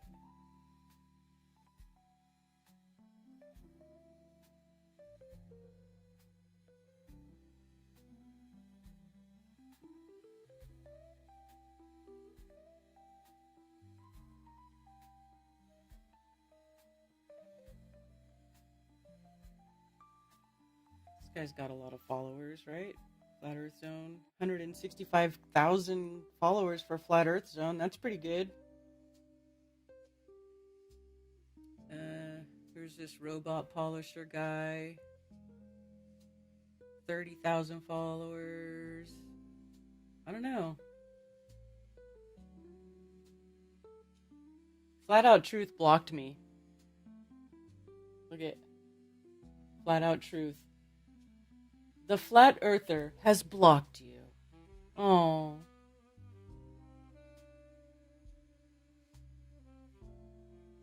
Gee, why'd you block me, buddy?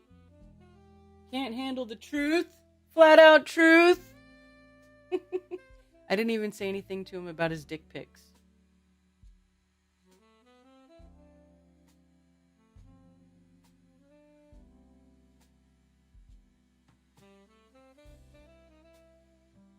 See, this is cute, but this also isn't correct.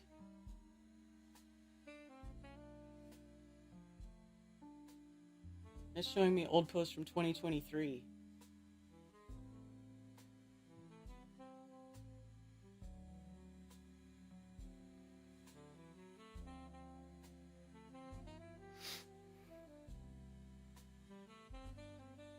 That reminds me, I need to send that example of how time works in the group.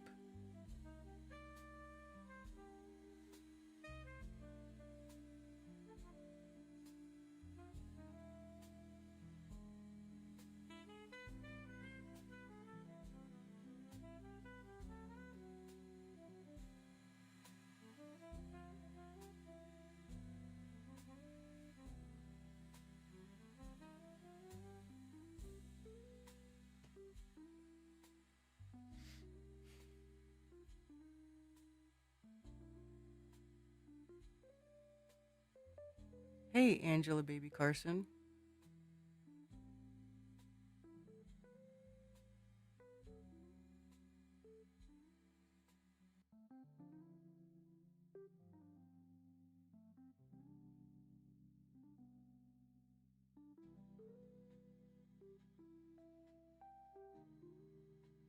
Let me see. Let me search that Gubba Homestead chick. Let me see what stuff she's saying.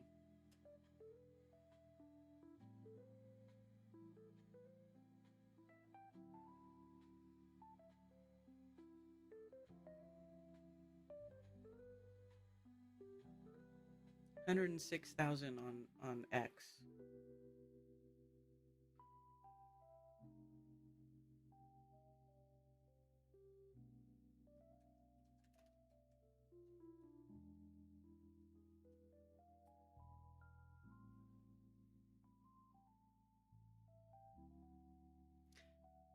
This is 2023. Happy Thanksgiving. What dinner table topic are you most looking forward to? Personally, let's skip the politics and sports and go straight to raw milk, flat earth, and viruses not existing. I'm bringing freeze-dried mashed potatoes. See you at dinner.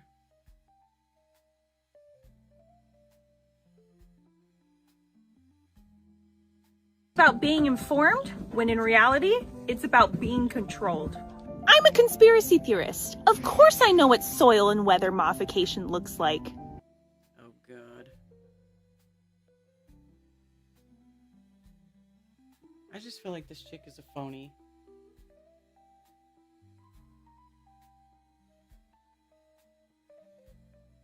Dragons are real, dinosaurs are not. They don't want you to know this because it collapses their agendas and narratives. Bones in the ground do not prove dinosaurs are real. Museums are used to create narratives. Our history is a lie. Do you understand? And then she's using an AI video to show dragons in the background. Straight. You believe in dinosaurs, but you don't believe in dragons? Did you know in the 1936 Webster's Dictionary, the word dragon was listed as a real creature, a huge serpent, just now rare. Not imaginary, not make-believe, rare. Now take a look at this picture, burn it into your mind, because I'm about to read something from an old book in my collection. This is an account of Marco Polo's travels where he wrote about huge serpents. In this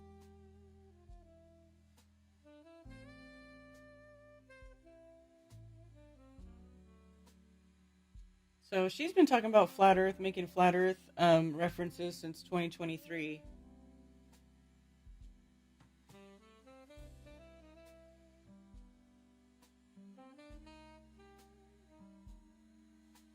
So right here, imagine not trusting the government but believing NASA. Don't teach your children about dinosaurs.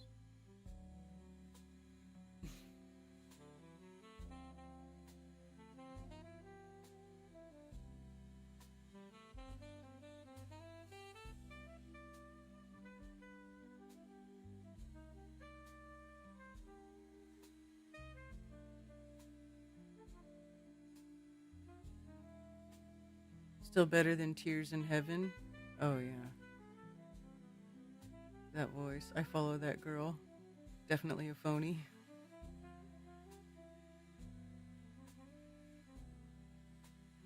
We're all following her, but none of us went and searched her out. She just appeared on our feed for some reason. Oh, I'm not following her.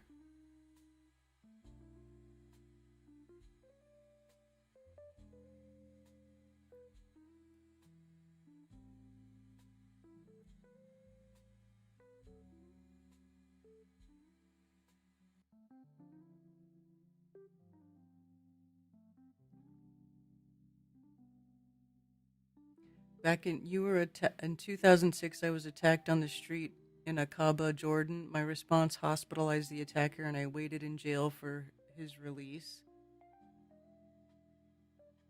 Hey, Orez. How you doing?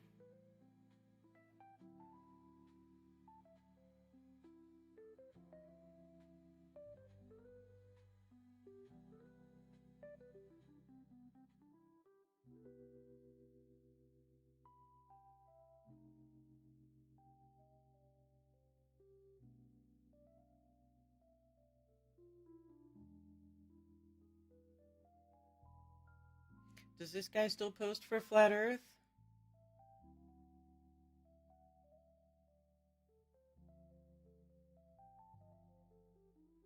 Last thing he reposted was Owen Benjamin. Globe Earth and the moon landing bullshit is all faith-based. None of it is repeatable or measurable, which means by definition it's a religion, not a science. The Earth is spinning, but you can't feel it or measure it. It's curved, but when you test it, it's not there. And we can't go back to the moon anymore. That's called faith, not science.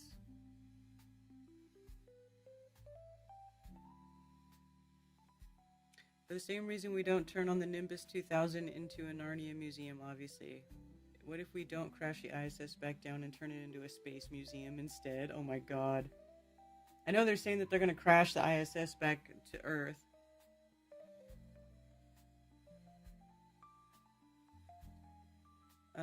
Born on February 15th, 1564, Galileo was a pioneering scientist whose observations transformed humanity's understanding of the universe.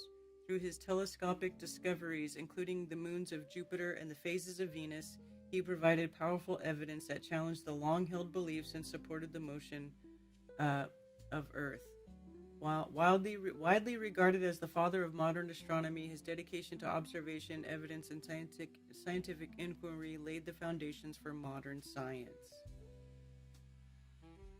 Everyone we knew were on a spinning ball of water since the ancient Greeks. Yeah, no kidding.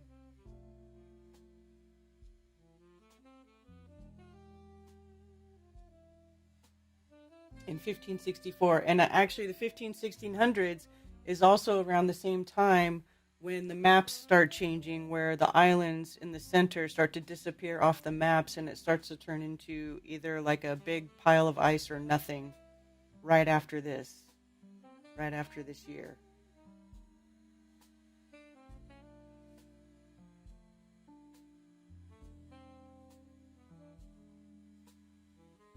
Let's see what this guy says for the star rotation. Is this just music? Because I'm going to mute it. So, got water on a little plate, and then he takes the water and he's taking the water over the rotation, the sky rotation, and it's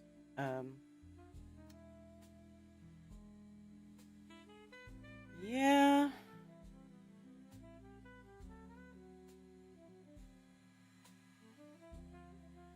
I don't know that this explains sky rotation.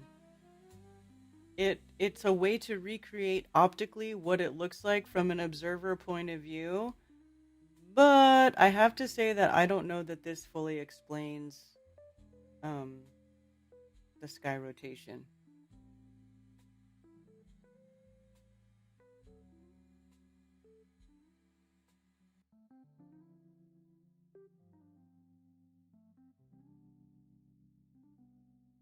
Hey, Wayaloi Befukt. I wrote to Moon Mission skeptic Bill Casing in 97, actually receiving a handwritten reply, which I subsequently stupidly discarded after I began corresponding with flat earthers. Sent the time sample in the group chat. Did THC disappear for everyone or just me? What do you mean THC? You mean Mike?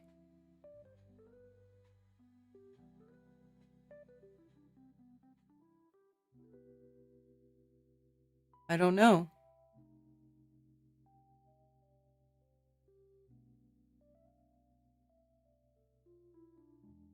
Just shows we need to learn more. Yeah.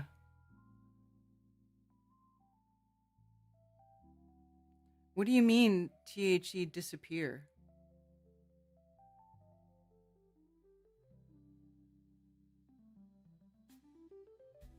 Mike? I don't know. What happened to Mike?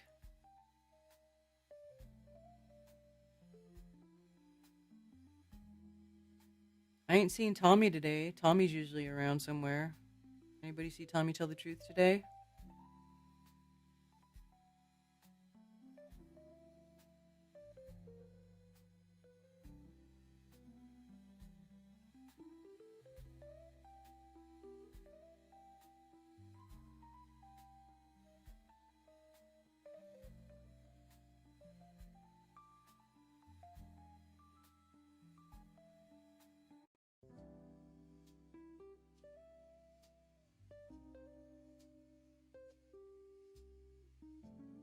Scientists streamed a 24-hour live broadcast from Antarctica capturing the midnight sun, proving the Earth is round because only on a spherical planet can daylight... No! See, this is the thing. No. This is why Jaren went back to the globe, was because of this, because he doesn't understand that a circumpolar light over the pole in Antarctica does not mean that the Earth is a globe. It just doesn't. And it's like, it's almost like he hasn't been paying attention for the last 10 years. He has not paid attention to anything that anybody's been saying over the last 10 years. All he ever cared about was the sun going around the pole in Antarctica. Apparently, none of the other preponderance of evidence, as Bob used to say all the time. I mean, I just don't understand why this makes people think the Earth is a globe. Look at how flat this ice sheet is. Look at how far you can see. This is happening over a flat Earth. This light is going around in the sky over a flat Earth. Why does it do that? How does it do that? Well, I don't really exactly know for sure, but I know that it's not a ball in space because it doesn't make sense. Oh, there's Tommy.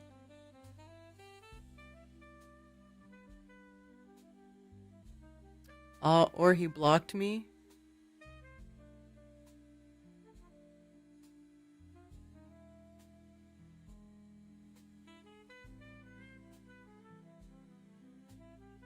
Who, Mike?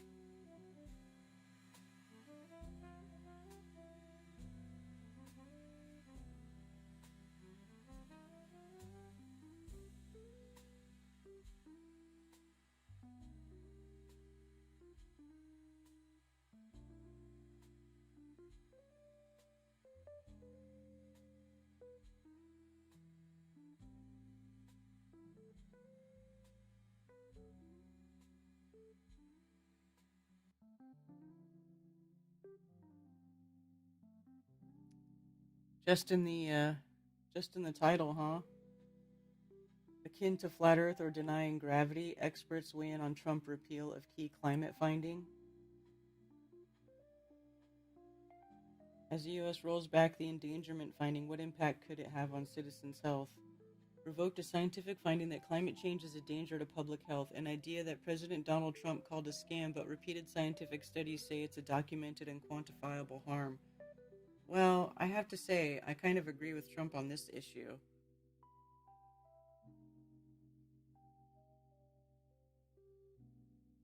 Heat-related deaths have more than doubled in the past 25 years. What are the comorbidities of these alleged deaths?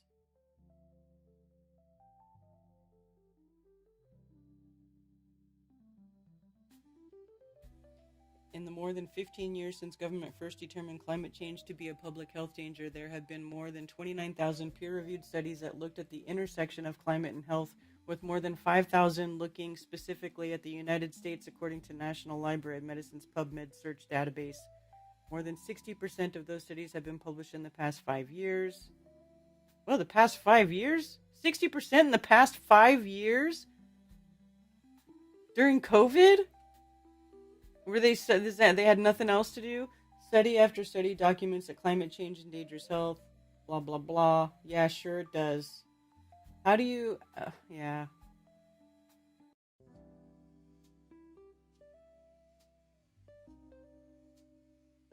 Cold also kills, and that's decreasing.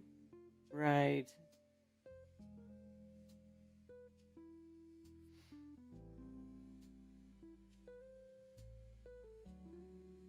THC Mike. Looks like his Telegram channel is gone too, or he booted me. THC Mike. Is he leaving because Jaren's leaving? Documenting bullshit doesn't make it valuable. This is one of the things that get me because of relative effects. 24-hour sun cannot prove globe Earth or flat Earth. Exactly, Luke. I agree. It doesn't prove it either way. Only direct measurements of the Earth tell us what it is. Mike's last post was the 2nd of February. You're not everyone's cup of tea. I am, Angela. I'm everybody's motherfucking cup of tea. God damn it. I don't know what you're talking about. I am. I'm everybody's tea.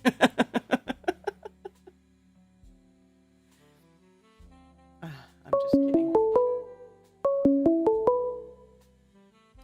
Thank you for calling Coffee Talk. You're on with Karen B. It's Brian. Ginger, sorry. Hey, what's up, Ginger? Oh, not much. How you doing? I'm all right. How are you? Oh, not bad. Got a random question for you. Okay. All right.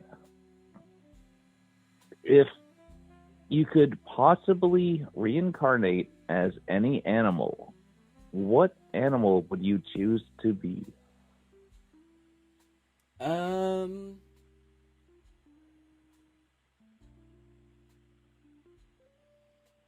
Does it have to be a real animal or can it be an alleged animal?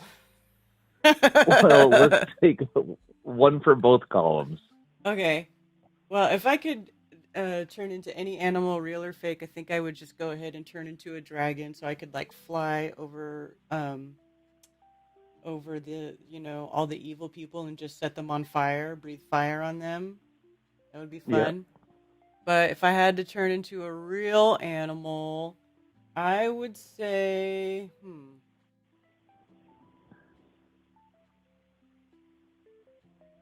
There's no wrong answer. I know, I just don't know what I want to be. I want to be a dragon. I want to be a fire-breathing dragon. That's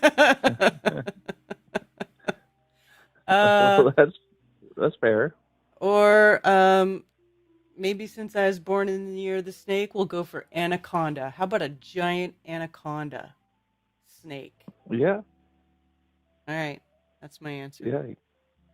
Yeah. Perfect. Love to hear what the chat has to say.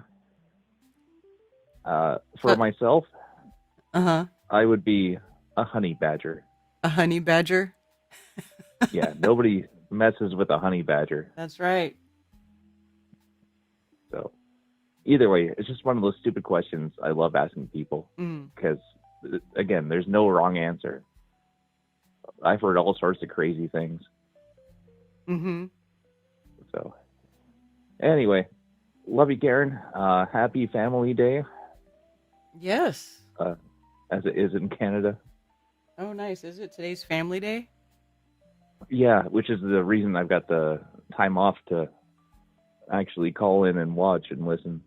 Oh, that's cool. So, otherwise, I'm working through your stream, which sucks. But what can you do? Yeah. Anyway, yeah.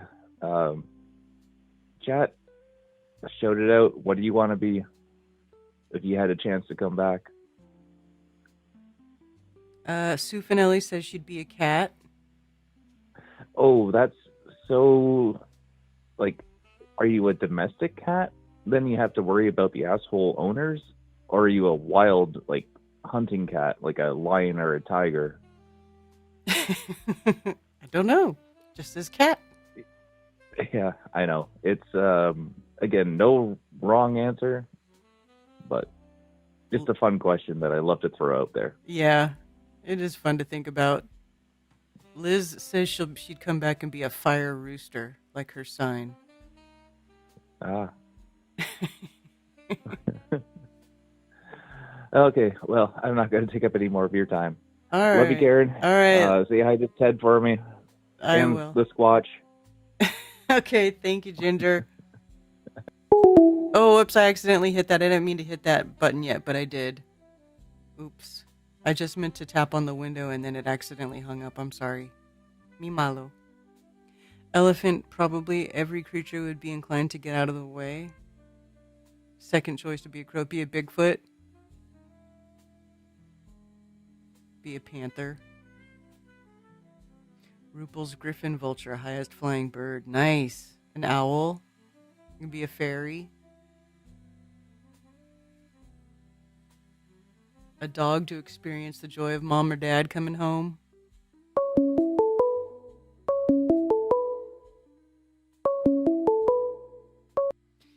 Thank you for calling Coffee Talk. You're on with Karen B. Hey, how you doing? It's Dennis. Thanks for taking the call second time. I just wanted a brief comment about Jaron, if that's okay. Sure. It has to do with what you were talking about, how he got out of flat Earth with the TFE, and exactly like you said, to get to the point with he incorrectly thinks that 24-hour sun, midnight sun over Antarctica is inconsistent with flat Earth. Well, I just recalled something. It's from back at the Canadian Flat Earth Conference. I think that was in Edmonton, in Alberta, if that's where Robbie Davidson's from, in either 2018 or early 2019. I want to say 2018, like early 2018. But in either case, I just wanted to say, before I say Jaron's comment, and he was off, he said something that was inaccurate, but I don't think most people in the flat Earth movement know the subject matter well enough to know that he didn't know what he was talking about.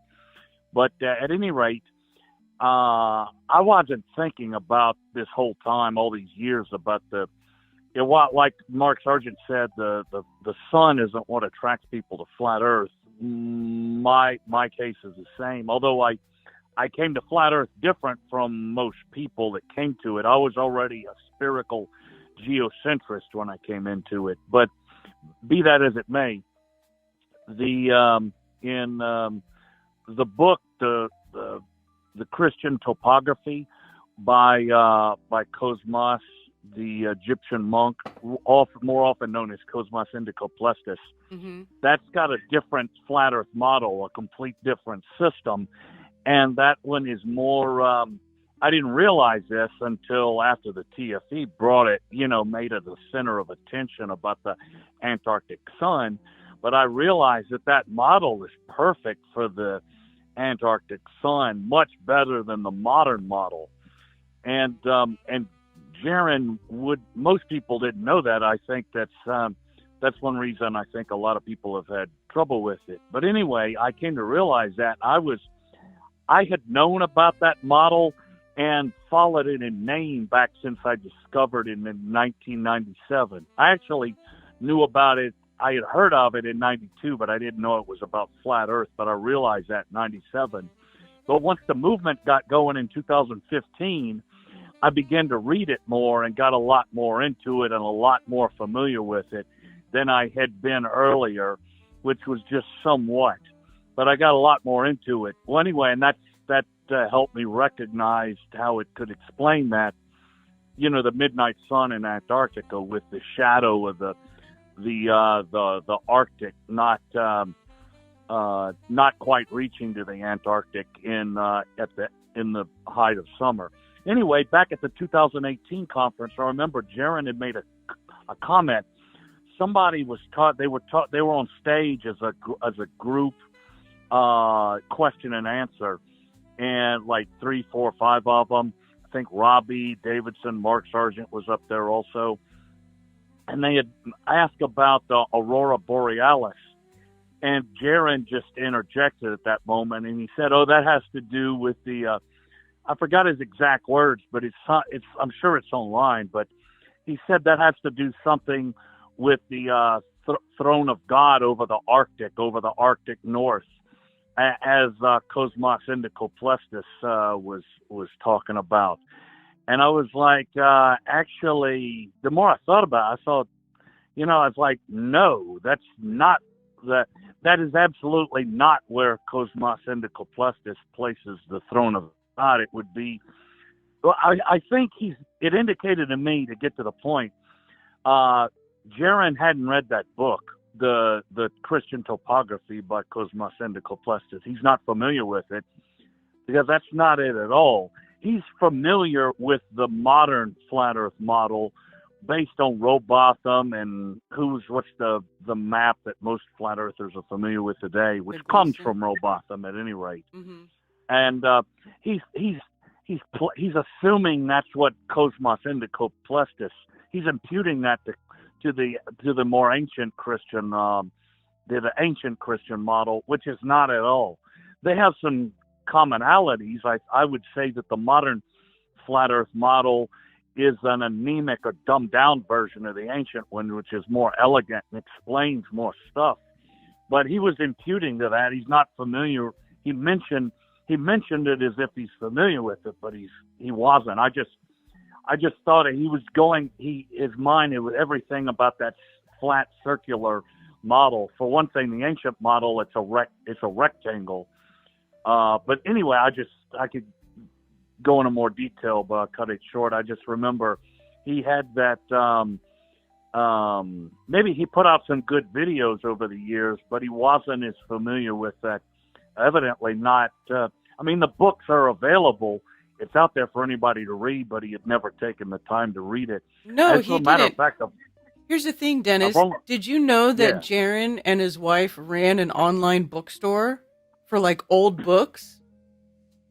Well, I'm not surprised. Yeah. I remember she made a comment at the 2018 conference saying that she was lambasting Christian. I think she's talking about evangelicals in particular, but she didn't specify. She said the Christians were taking over the flat earth movement, and because they were, I think, atheist or agnostic or something. But I just remember to make that kind of statement, and then they end up abandoning it altogether. Yeah. Just how hypocritical. Yes. Oh, so you're saying they're selling these books and making money off books that they don't even bother to read. Yes, precisely. Like Yeah, what? Like yeah. Jaron should have known. I mean, I don't know if he read any of these older Zetetic books or whatever, but it's like this was known already. Like everything that we know today was known 100 years ago, essentially. Well, yeah, the 19th century movement after Rowbotham's book came out, especially in the latter half of the 19th century and early 20th century, a whole flurry of books came out, and the movement since 2015 is, for the most part, not, well, I would say as far as those books, that's what it's based on. It revived that. It's added a lot. I was about to say, and it wouldn't have been true, no originality, but they have had people that are independent thinkers debunking the space program and other stuff, which is a good thing. So, but yeah, I just remember Jaron when he was talking about the Cosmos Endocoplestis, because that book has a lot of it. The only two people I've seen that I know of, there may be others, but who's the moon guy? He's from England. He spoke at several of the conferences.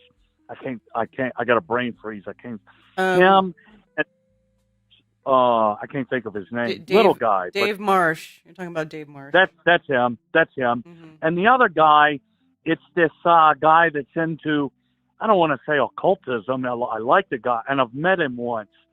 But he's more, I can't think, I'll think of his name after I get off. But he's, those two guys are the only flat earthers I've met when I'm talking to them. They actually, I can tell from their, when we get into the details, they actually know a thing or two about it. So, but yeah, Dave Marsh and the other guy, I can't think of his name, but not Jaron, to be sure. At least not anything that I've ever heard, because he was imputing the modern model onto that, which is not the case. Anyway, yep, that's all I got. All right, cool. Thanks for calling. Thanks.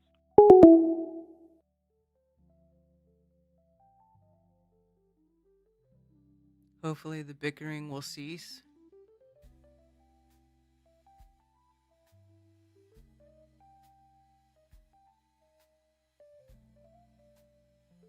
I don't think I bring up Jaron very often, but the only reason I brought it up today is because I saw that he wrote that whole wall of text, and I sat there and I read it. And I rolled my eyes a whole lot. And that was it.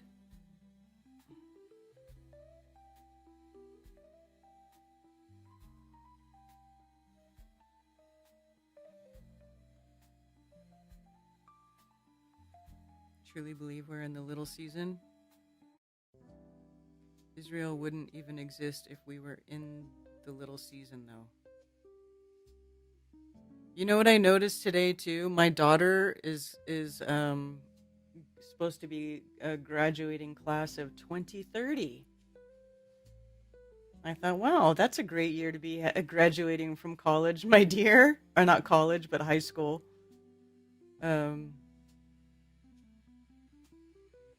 Just crazy to think about I mean, and you know what's funny too is that anybody graduating high school in 2030 was, guess what, born in 2012. And we all know what 2012 was an interesting year too. And it's just funny that anybody born in 2012 is going to be graduating class of 2030. Ask him why Antarctic magnetic flux vector data shows Antarctica to be an exit and Arctic data shows it as an entrance.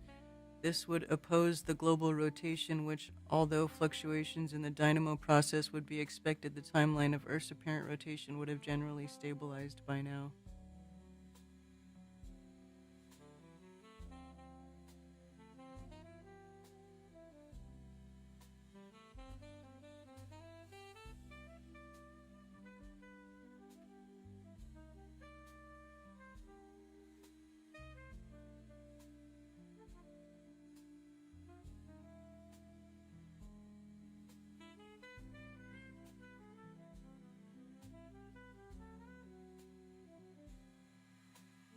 Does anybody? Yeah, the Mayan. Yeah, remember how they were trying to say that that was the end of the Mayan calendar, and everybody was trying to make it seem like, you know, there's supposed to be the end of the world in 2012, and like that whole like psychological sort of bad energy that was going around then, and then of course it didn't happen because nothing ever happens.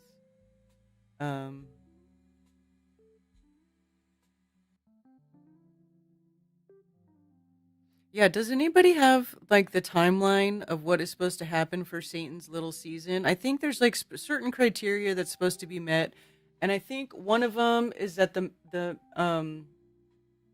Mount Olives, isn't that, or Mount Olives is supposed to be destroyed, right?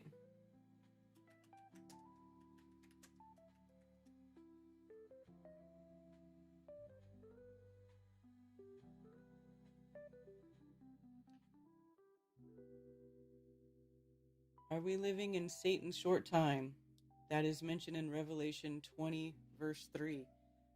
The answer below is written by Clark Mogadam. Clark is studying biology and philosophy at the University of Nebraska-Lincoln. I just want to see what people says to see if we can find some answers here. First of all, I'm going to think of his question.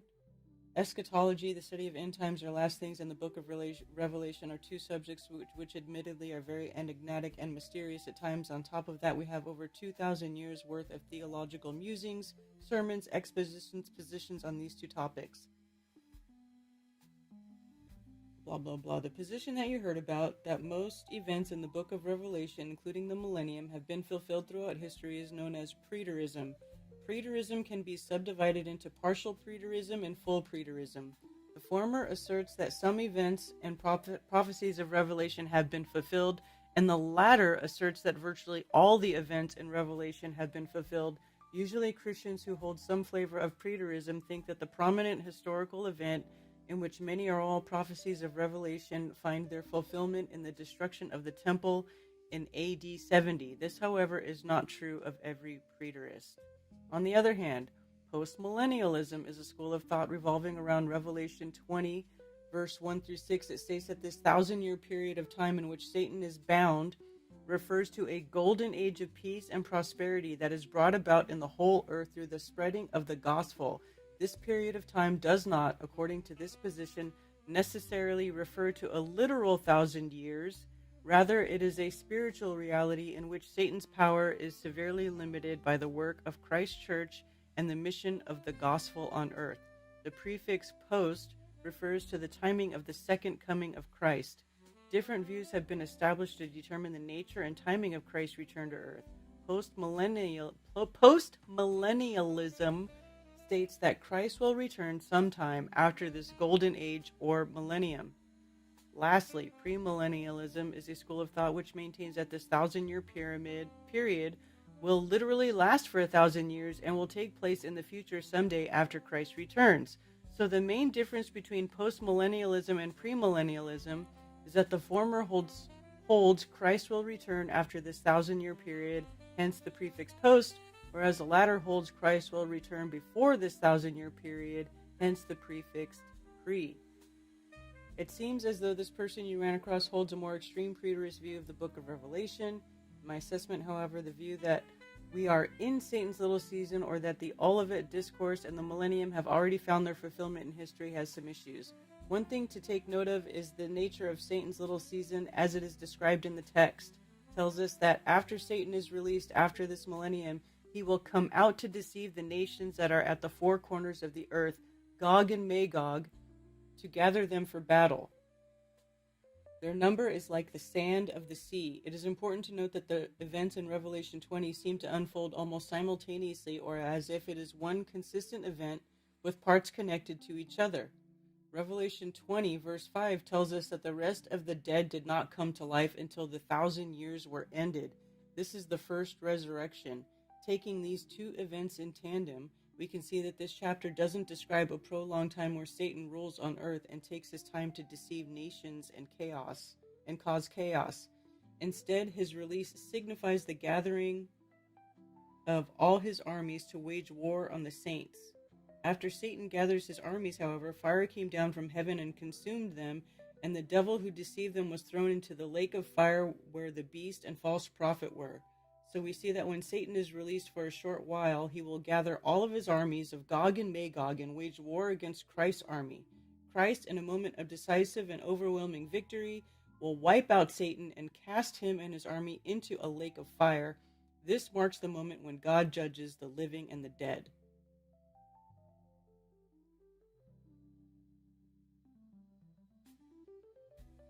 I'll break it down the next time you go live.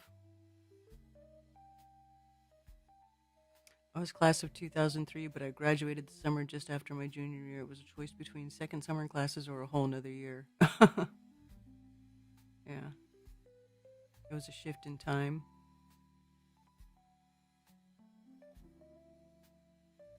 Personally, I do believe we are in the little season.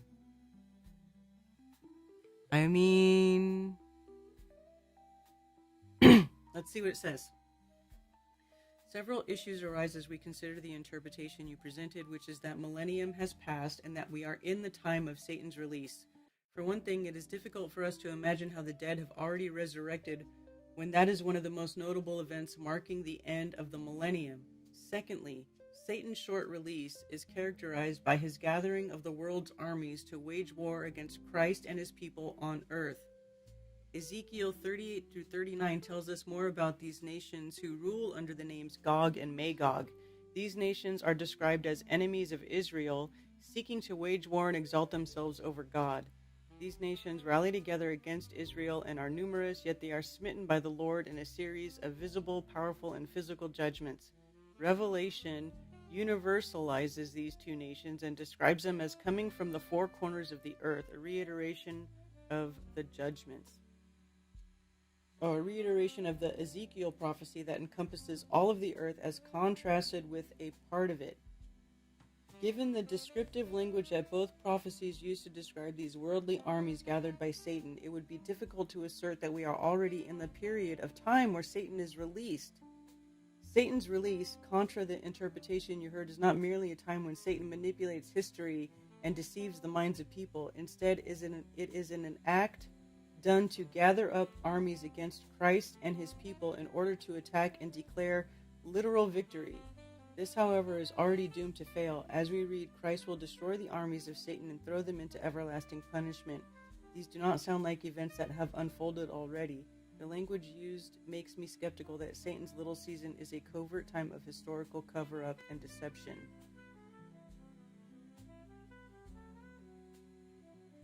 So to sum up the argument, I believe Scripture teaches that the millennium has not been completed, and therefore Satan's little season is not a period of time that we are in. Rather, it is the final assault of the world's armies on Christ and his people on earth, which is quickly stopped in powerful, literal, and physical displays of God's glory and judgment.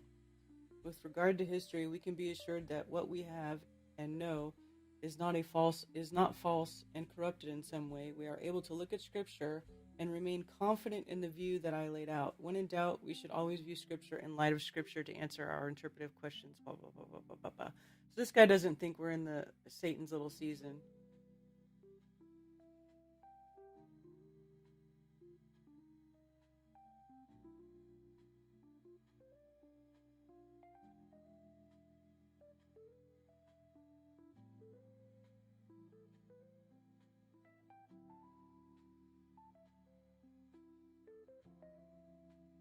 This is someone's Substack, why this teaching is deceptive and dangerous. The deceptive belief that Christ has already returned and reigned for 1,000 years contradicts the clear teaching of Scripture. When Christ returns, his reign will not be hidden, erased, or obscured. It will be global, visible, and an undeniable event. Scripture declares, "Look, he is coming with the clouds, and every eye will see him, even those who pierced him." Jesus himself warned against claims that he would return in secret or in an obscure manner, saying, "For as the lightning comes from the east and flashes as far as the west, so will be the coming of the Son of Man." It's kind of crazy to think about Jesus kicking Satan's ass.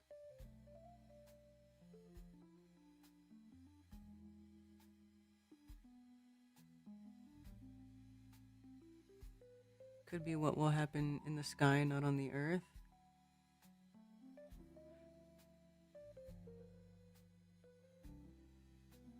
Well, I mean, if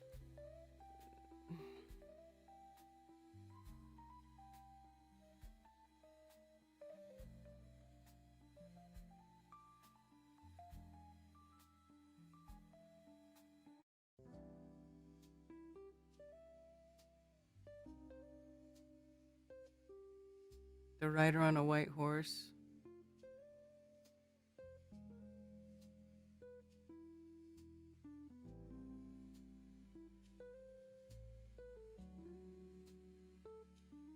And I saw the heaven opened, and there was a white horse, and he who sat on him was called trustworthy and true, and in righteousness he judges and fights. And his eyes were a flame of fire, and on his head were many crowns, having a name that had been written, which no one had perceived except himself. And having been dressed in a robe dipped in blood, and his name is called the Word of Yehovah.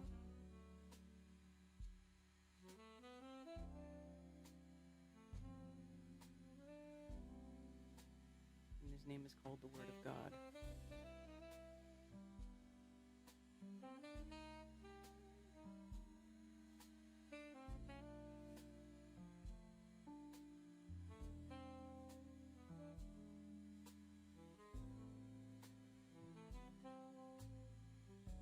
When the 1,000 years have ended, Satan shall be released from his prison, and he shall go out to lead the nations astray which are in the four corners of the earth, Gog and Magog, to gather them together for battle, whose number is as the sand of the sea. And they came up over the breadth of the earth and surrounded the camp of the set-apart ones and the beloved city, and fire came down from Elohim out of heaven and consumed them. And the devil who led them astray was thrown into the lake of fire and sulfur, where the beast and the false prophet are, and they shall be tortured day and night forever and ever. Okay, well that makes it sound like it already happened. And I saw a great white throne, and him who was sitting on it, from whose face the earth and heaven fled away, and no place was found for them. And I saw the dead, small and great, standing before the throne, and books were opened, and another book was opened, which is the book of life, and the dead were judged from what was written in the books according to their works. And the sea gave up the dead who were in it, and death and Sheol gave up the dead who were in them, and they were judged, each one according to his works. Thank you for calling Coffee Talk. You're on with Karen B. Karen. Yes. My name's Brett. I called a couple times. Anyway, I was calling right now on, I don't know if I should, but I've kind of been looking into the Satan's Little Season for a few years, and been an adult studying Christian, looking at the Bible for like 40 years. Okay. And I'm not even going to say that. Best I can say to start off with, so nobody thinks I'm saying this is what you got to believe. I haven't been able to disprove Satan's Little Season yet. Okay. And I've been trying for like 3 years. So, I mean, everything you just read that somebody just said, I thought it was AI you were reading, that said, well, this and this and this and this have to happen. I think people that kind of looking into it say it did, and then Satan's hiding it with moving people around and orphan trains and destruction of everything, disrupting society and moving everybody over here and over there. You know, that's how he's deceived, is the point. I mean, I'm not even saying that's the truth. I'm saying that's what's being said. And it explains a lot. I mean, my God, it explains everything you could worry about. And it's kind of spooky, but it's absolutely cool, great news, because it explains everything. It explains why they're so trying so hard on that evil side. I mean, it explains the churches, they're just lost, and my God. They're so lost that when I first got saved, God saved me. I mean, it was just, He did it. Because I told my wife 3 weeks before I was saved, you got to give up this Christian, weak-minded, crutch-carrying crap, or I'm leaving your ass. And I meant it. And 3 weeks later, I'm inviting her to go Bible study. So, I mean, He did something way back then. Anyway, it's not the point. I mean, how much more evil could things get that it wouldn't be explained by Satan being in charge? You know what I mean? I hear you. Yeah. It's and then I'm listening to all the AI and the experts, and they're just lying experts. The AI sounds so good unless you know what they're talking about. Mm-hmm. Then they just bullshit. They bullshit, and there's this thing, and it says it. Jesus says it. He warned you. The traditions of men. It seems like, oh, that's so stupid. Why even think that? Because that's what we're brainwashed with. That's what we all believe is the Bible. Well, that's what they say the Bible is. Just like that guy you were just reading sounded so knowledgeable. Right. But he was conflating shit all over the place. Right. And back when I first got saved, I was in jail.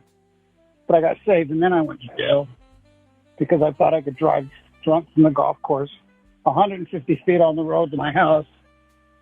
Of course, I didn't make it. But anyway, went to jail. Had a Bible study in there. And it's just, the guards didn't like it, but the sheriffs okayed it. So anyway, but some people were, it was all cool. And then this black dude, Baptist, down here in the South, he was a Baptist minister's son, and he came into the Bible study. I don't know what the point of this is, but I'm saying anyway. And just for like a week, he just disrupted it with everything his dad said. And talking loud and just ruining everything. It was messed up, and I couldn't ask him to leave because who am I? Anyway, we're praying, and Lord, handle it. And like a day later, he came to the Bible study, but somebody from his cell had busted his jaw, and he couldn't talk. I mean, what's the point of that? It's just kind of cool. And the traditions of men is what I'm talking about. Because, how do I say this? Seems like we should be worrying about sex and stuff, but that's the traditions of men of what we believe. We think we know what the Bible says, but it doesn't say that. Like it says, and I said this when I called him before, and this is what I believe. It says 25 times in the New Testament, God will have all men to be saved and come to the knowledge of truth. He's the Savior of all men, especially those who believe. As in Adam, all die. Even so in Christ, all shall be made alive. By the offense of one, judgment came upon all. What Adam did screwed everybody up. In the same verse, Romans 5:18, it says, by the offense of one, the judgment came upon all of us. And by the righteousness of one, the free gift came upon all of us to undo and fix what Adam messed up. I mean, there's 25 plain verses that says, in Psalms 136, his mercy endures forever. It says it 26 times. But we believe the devil, and the devil says we can't trust God. And it's sad, because it's good news.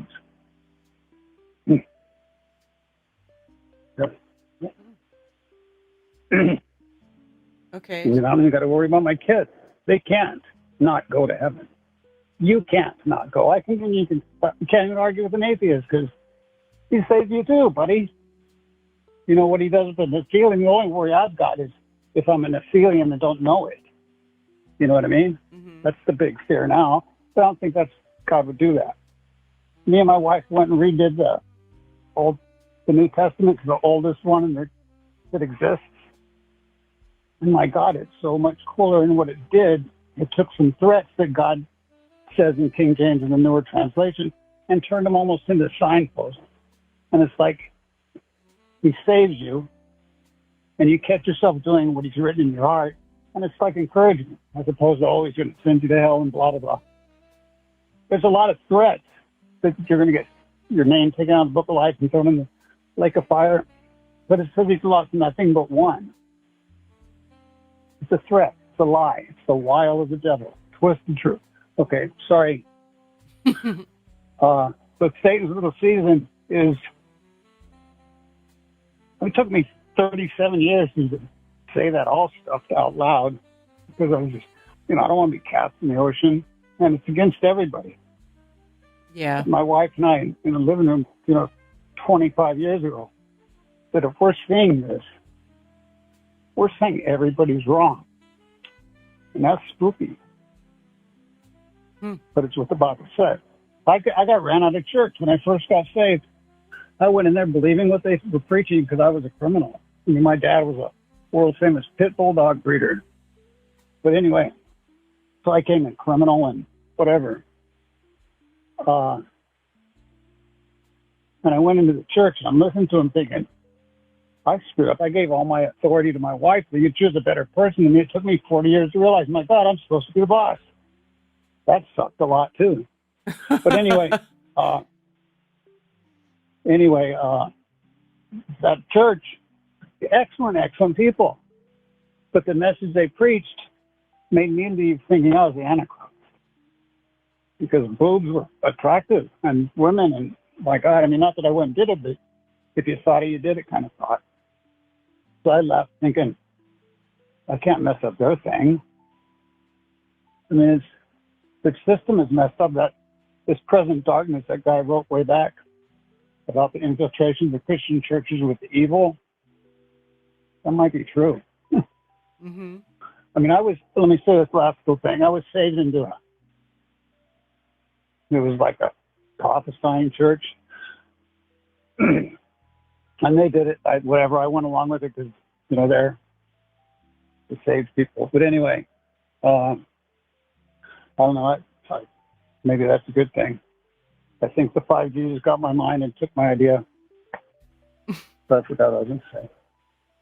I didn't know about the church. I got ran off by the church listening to their truth. The truth made me think I was the devil because they preach lies. And if you read the book and listen to them, there's a contradiction. Big time. I mean, it's just creepy. Mm-hmm. And they say, well, just take out the good and leave the bad. In that sense, I don't know that you can do that. Because that's the ultimate truth and stuff.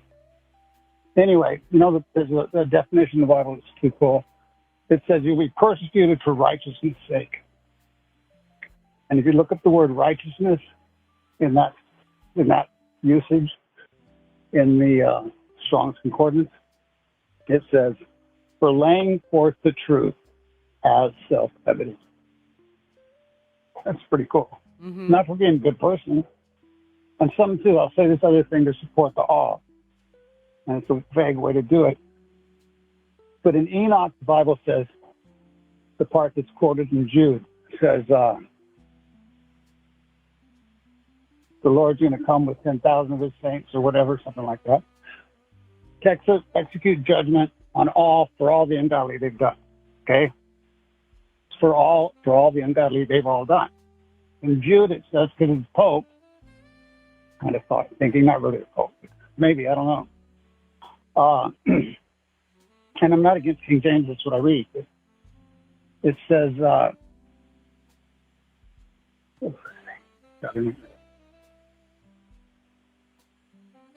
did you notice the 5G mind, people blanking out all the time with their thoughts? By chance, everybody's doing it because they're to the point their spouses are taking over their thinking. I'm not thinking, it's not like Alzheimer's or pot smoking. It's like, I think it's 5G too. But anyway, it's like you have an idea that you got totally hold of until you think of another idea, and then that one floats away. It's still there. You can retract it in 5 minutes if it comes back. It's not like Alzheimer's where it's gone. it's like it's just breaking our ability to hold our thoughts. And that's pretty creepy. Or maybe that's just when people scrolling too much. But I don't scroll that much. I don't know. Yeah. Anyway, what was that? I was saying, yeah, I think people's Hello? attention spans have been broken by social media. I know it's affected mine, so. Oh my God. Oh my God. It's, I'm like 65, I think, right now, I think. Been married 39 years, and I'm thinking, my God, if I make it 40, I'll be in the Selma sign kind of thing. That'll be good. That would be cool. anyway, I guess I'm supposed to shut up now. All right. Anyway, I was good. I called before, and I was in some stages real quick too, because I got this thing in my heart that, my God, if I go on the phone, I got to get off. Because when I learned to do it, it was damn expensive to talk on the phone, on these cell phones and stuff. Mm-hmm. And I just learned this the other day. I'm constantly rushing my ass off because I learned that back when I was, I don't know, way younger. And it affects me today, which is weird. Because I get this stress, like I got to talk fast. And I probably just did. Because I've got to unlearn that. Anyway, forgot what I just said. Maybe it's not. Maybe I'm all on. Anyway, I was thinking about your show today and thinking, why do I'm not really drawn to it? Well,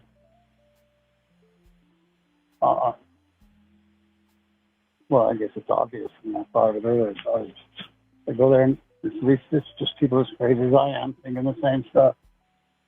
You know, the flat earth and all that. And I think I wrote in a comment earlier about Jaron, because I've been watching him, and I think he's not a stupid man. I mean, I've seen him have a debate with that Christian KIC guy. And at that point, Jaron was sincerely feeling what he felt and had a good fight against God. I mean, it was all genuine. And then he started whining about, and I don't know I'm saying this, I don't care. It's stupid now. But I think he just said, okay, well, he didn't just say it. Science doesn't prove anything. I can't actually prove this one way or the other. A lot of damn good evidence. It really doesn't. I mean, unless you get in space and they don't hallucinate you. And then he just decided he was whining about not making money. And I don't really know. I don't know what I'm talking. Anyway. Right. Yeah. I should go. Yeah. All right. Well, thanks for calling. Thanks for listening. Sorry for rambling. I'm getting lost. Bye. All right. Take care.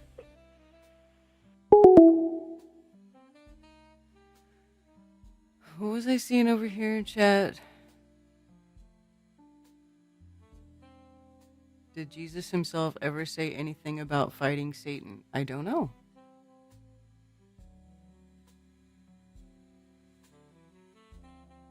We all think we know what we know, but if we had all the knowledge we all have, and then if we could clarify it, expand on it, imagine what we might know then. As far as the final battle is concerned, I think Paul's second apostle, Thessalonians, says Jesus Christ will devour his enemies with the breath of his mouth. As mentioned earlier, I've been on some crazy experience, and ChatGPT told me many things. So first, your comment says, "From what I know, there is no God or devil," and then your very next comment is, "I have been on some crazy experience, and ChatGPT told me many things." Did AI tell you that there was no God or devil, and you just believed it? Like what?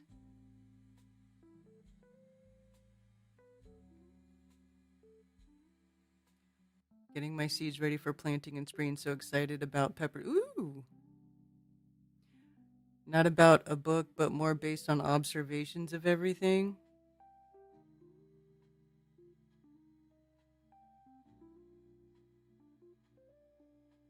This reality, whatever you want to call it, functions on duality.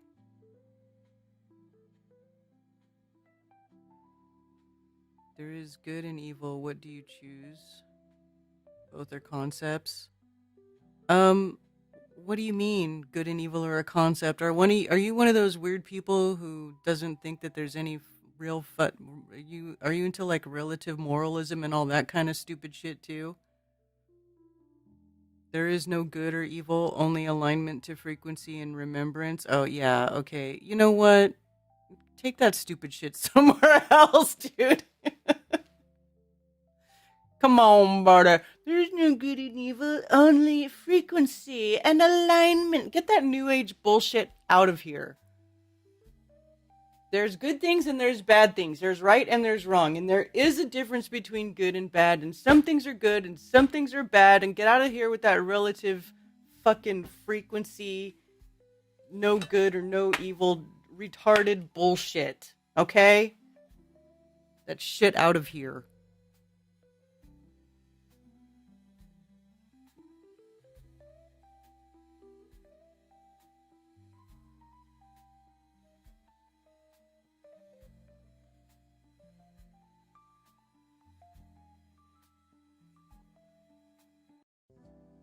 The one which is everything. The one, not God. Oh my God. Okay, whatever.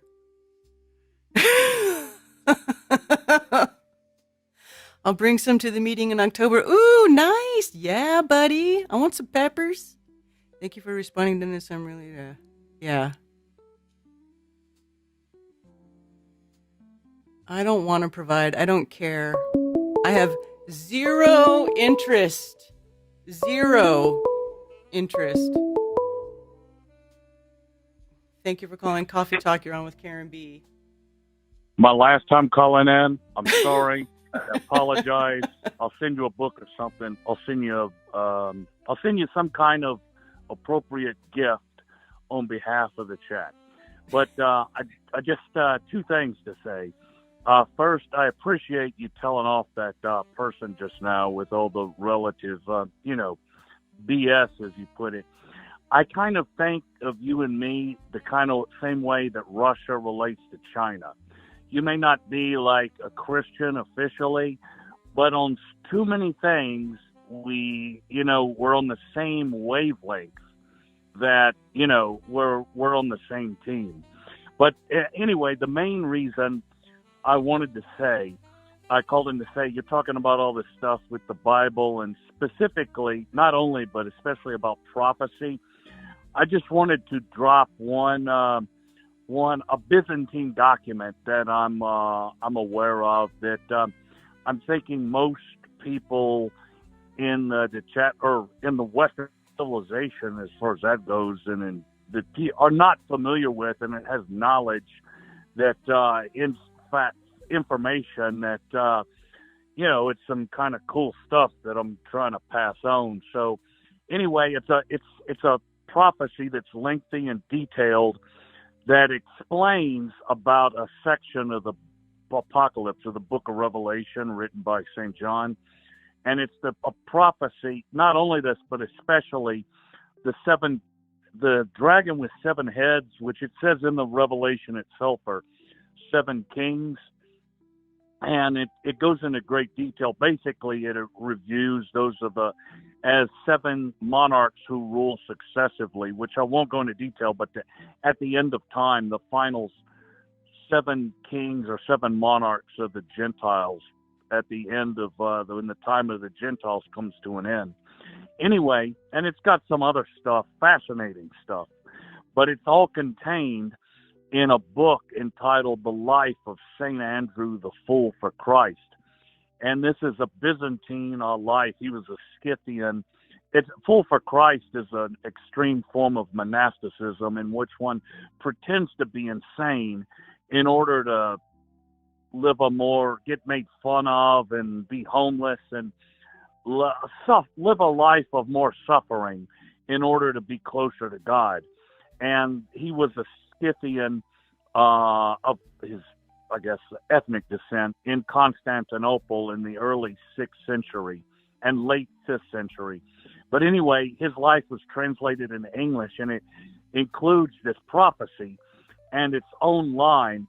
I put the link for it. I can, however you get to the link, if you look up like Andrew the Fool on Google and bring up his Wikipedia page, at the external links of his Wikipedia page, it has it's right there. It's in 2 volumes. The first volume is just a commentary by the translator. Skip it.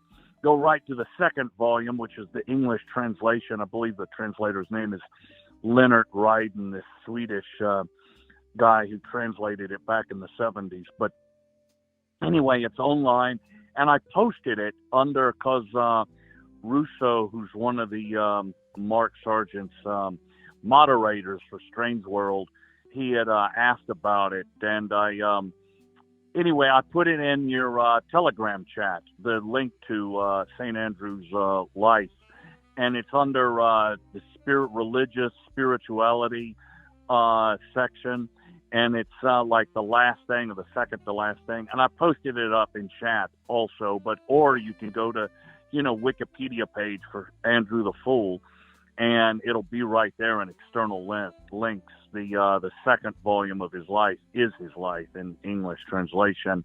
It's a long book now.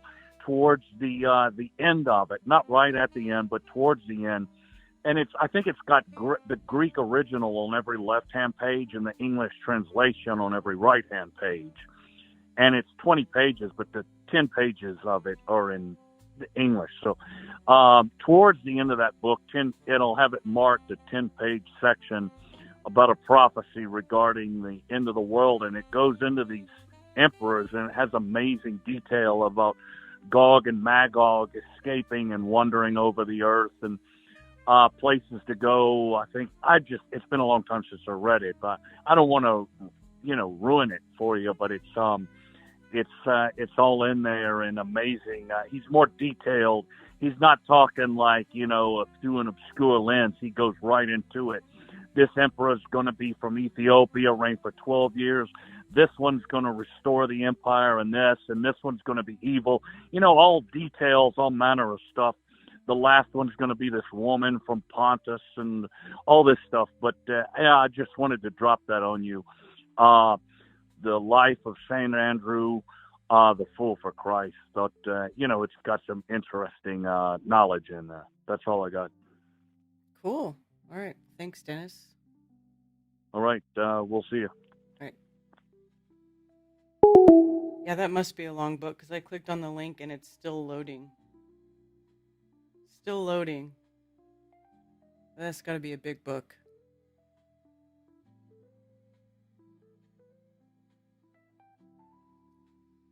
Frequency or energy without amount of energy, they should be able to power up the national grid. Huh? I get worried with how much the term frequency is thrown around. I know, Luke.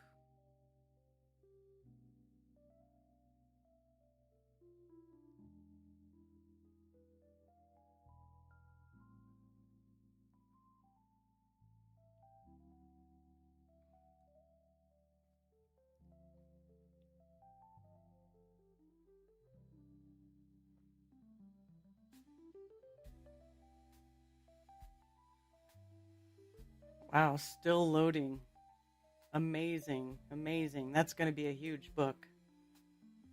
Wow.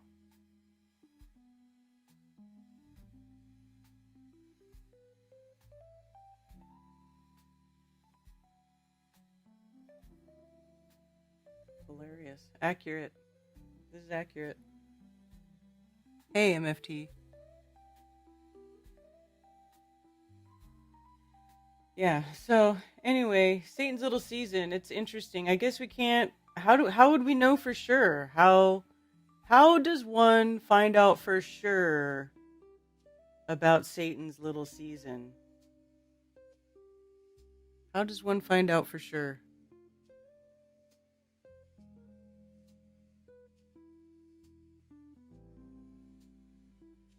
New Agers talk about energy. I mean, energy, I don't think talking about energy in and of itself is a New Age thing because, I mean, energy is a thing. Electricity is a thing. This is an electromagnetic realm that we live in. everything around here seems to be powered by some form of electricity. Everything that, how fires and stuff, it's all an electrochemical reaction. So it's like, well, talking about energy doesn't necessarily mean you're a new ager, but when they start talking about this, oh, there is no God, there is no devil, there is no good or no bad. Look, and it's not even that I even really care that people don't believe in a devil, because if you listen to me talk, like, I'll tell you, I don't even think that there is, like, Satan as a person is like this whole thing about Satan's little season, like Satan deceiving people. I'm not even sure that there is a being that called Satan, like a devil with horns. Like, I don't necessarily believe that there is a devil walking around, like, shoulder tapping people, trying to get them to do bad shit. So I don't know, it's a complicated subject. Like, that is a discussion all in and of itself that we probably shouldn't start at the end of a live stream. You can't really. It looks like Hibbler got through to Joe. What do you mean?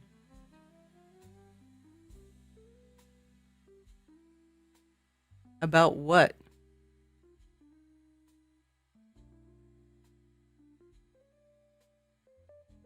Satan's timeline is limited. 2030 is the deadline.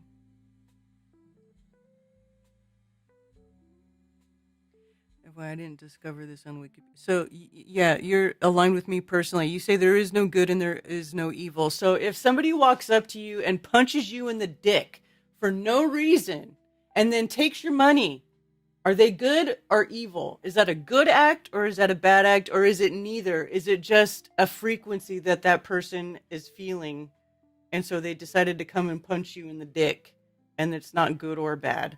You see what I'm saying? Like, I don't understand why you can say there is no good or evil.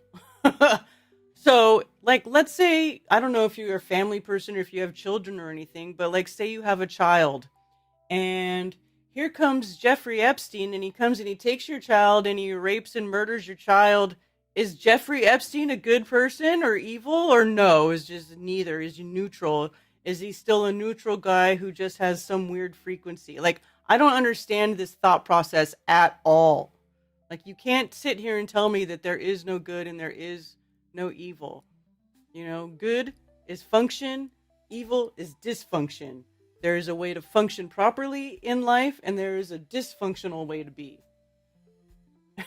And certainly one is more preferable than the other. About FE? Yeah, I doubt it. If Eddie Bravo can't do it, then why do you think, I don't know why anybody thinks that knucklehead Hibbler's gonna do it.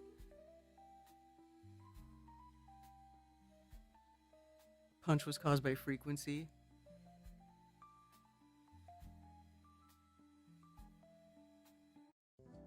Just neutral.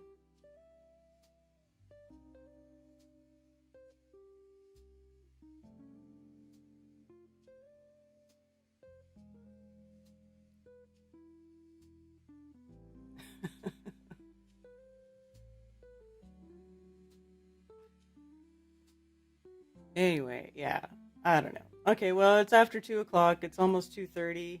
Oh, look, the book loaded. 444 pages. The Life of St. Andrew the Fool. Is this in English? Yeah, translation. Okay. The critical edition of Life of St. Andrew the Fool is based on a 10th century fragment preserved in Munich and on the later MSS most closely related to this document. English translation is provided with notes in which the author's sources and references are pointed out. Blah, blah, blah, blah, blah.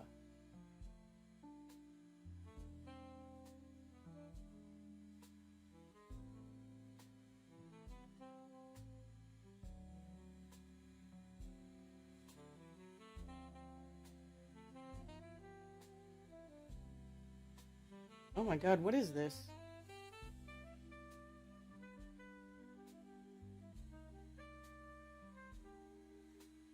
This looks like a hard read. Holy crap, that's Greek. Oh, here we go. So is it like Greek and then English each page? The life and conduct of our Holy Father, Andrew the Fool, for the sake of Christ. Dear friends, I want to describe to you the God-pleasing life and blameless conduct of a virtuous man.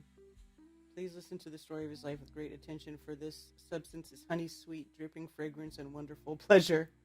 Therefore, magnanimous listeners, prepare yourselves for my lecture, that I may rise the more eagerly to the task of narrating the life of this man and laying before you his spiritual achievements.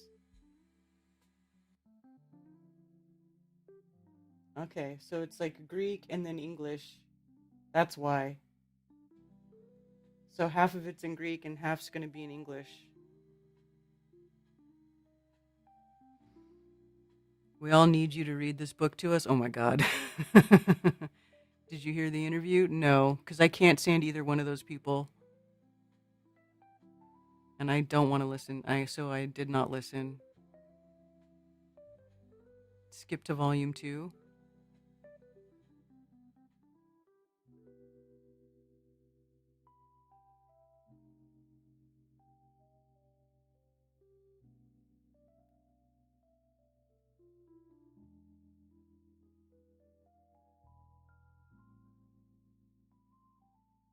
I'm not sure even where volume 2 begins. Let's see if it tells us here.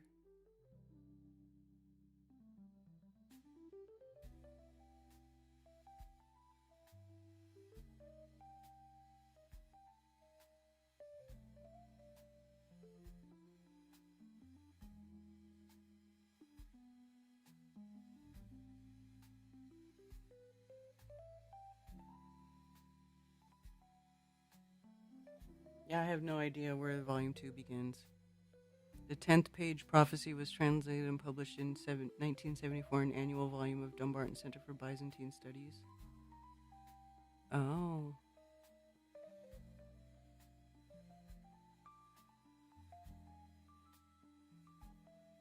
Robert Duvall died? Oh, that's sad.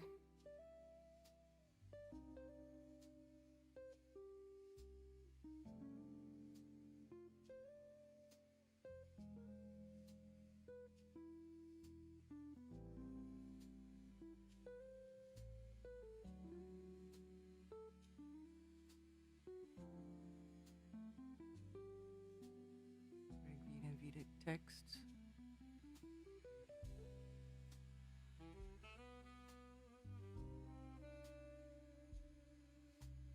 Who are you? They don't understand the concept of them. For actual existence, they do not. I'm not sure what that's a response to. Hey, Ivan, thank you for the super chat. Appreciate that very much.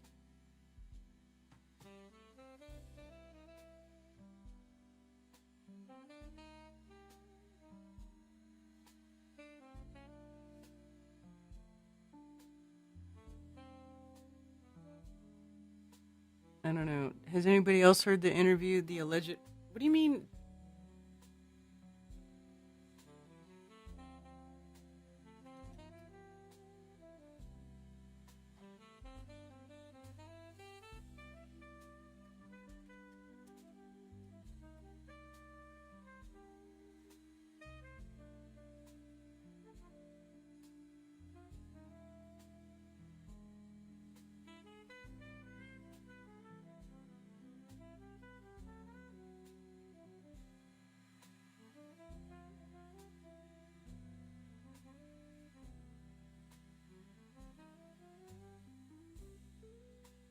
What interview would you be talking about? Are you trying to tell me that Hibbler went on to the Joe Rogan Experience? Because I don't see that on here. And I think that I would have heard about that. So I'm not sure what you're talking about, what you're referring to. What interview?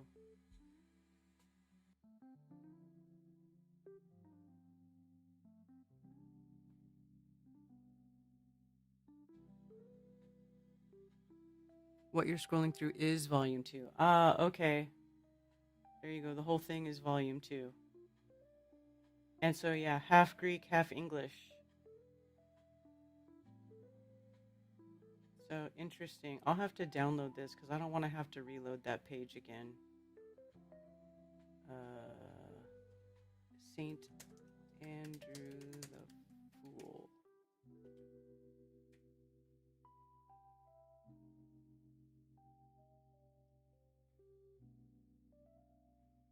Well, I'm actually about to wrap it up. Revered Wolf VIP. I'm sorry, I've already been streaming for quite some time, and it is about time to wrap it up. It's time to wrap up the coffee talk. I do appreciate everybody who's been here today. Thank you so much to Ivan for the super chat. And I do appreciate you all. Always learn to learn Greek and Hebrew. Yeah. Learning Greek would be interesting. My daughter wants to learn Greek, but oh my gosh, it looks so hard to learn. No good without evil, no light without shadow. Well, that I would agree with, Deck the Destroyer. Yes, that I would agree with. Yeah, I just saw that with Rogan and Hib. How come it's not on his channel?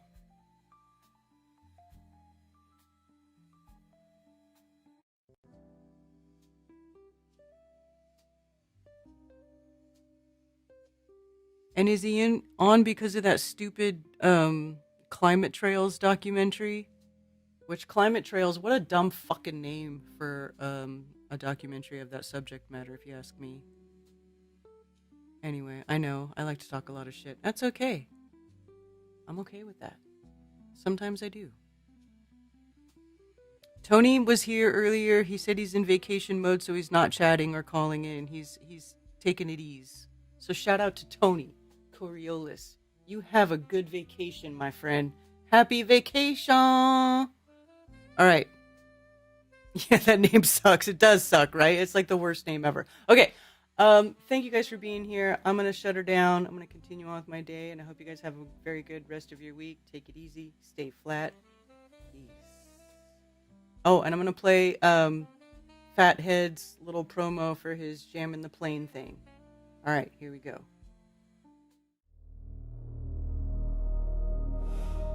Have you ever felt alone in this world?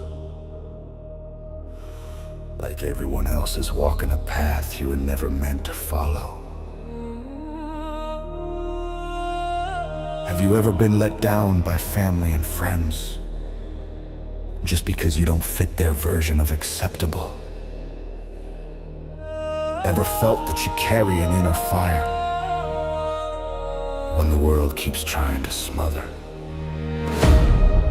Then listen closely, because there is a place for you.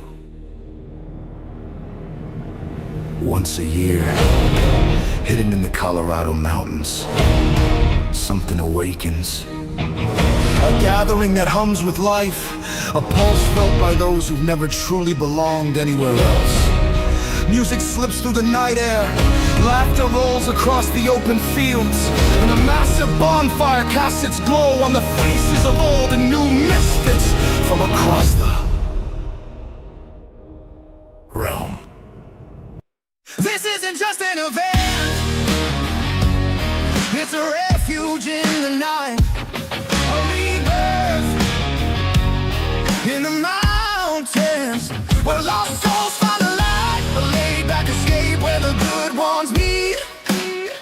Cold drinks in their hands, stars under their feet.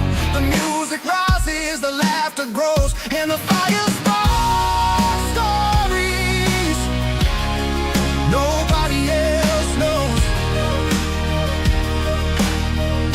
Connections made in the glow of the flame. Strangers who will never be strangers again.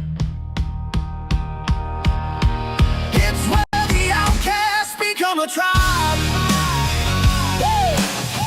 where the broken hearts revive, where the world feels far away, and the soul learns how to stay in the firelight. We heal our pain, so come on home to jam in the plane.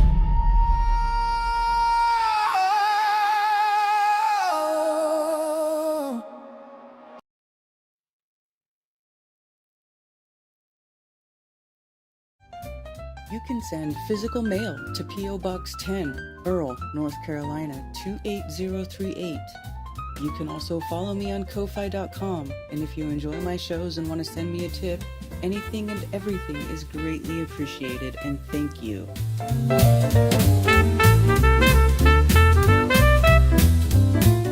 And it's official. Flat Earth Festivals has been retired. It was great fun while it lasted, and I hope you all cherish the memories we made at Flattoberfest as much as I do, and it was a pleasure to watch so many online friendships become in real life friendships over the years. Thank you so much.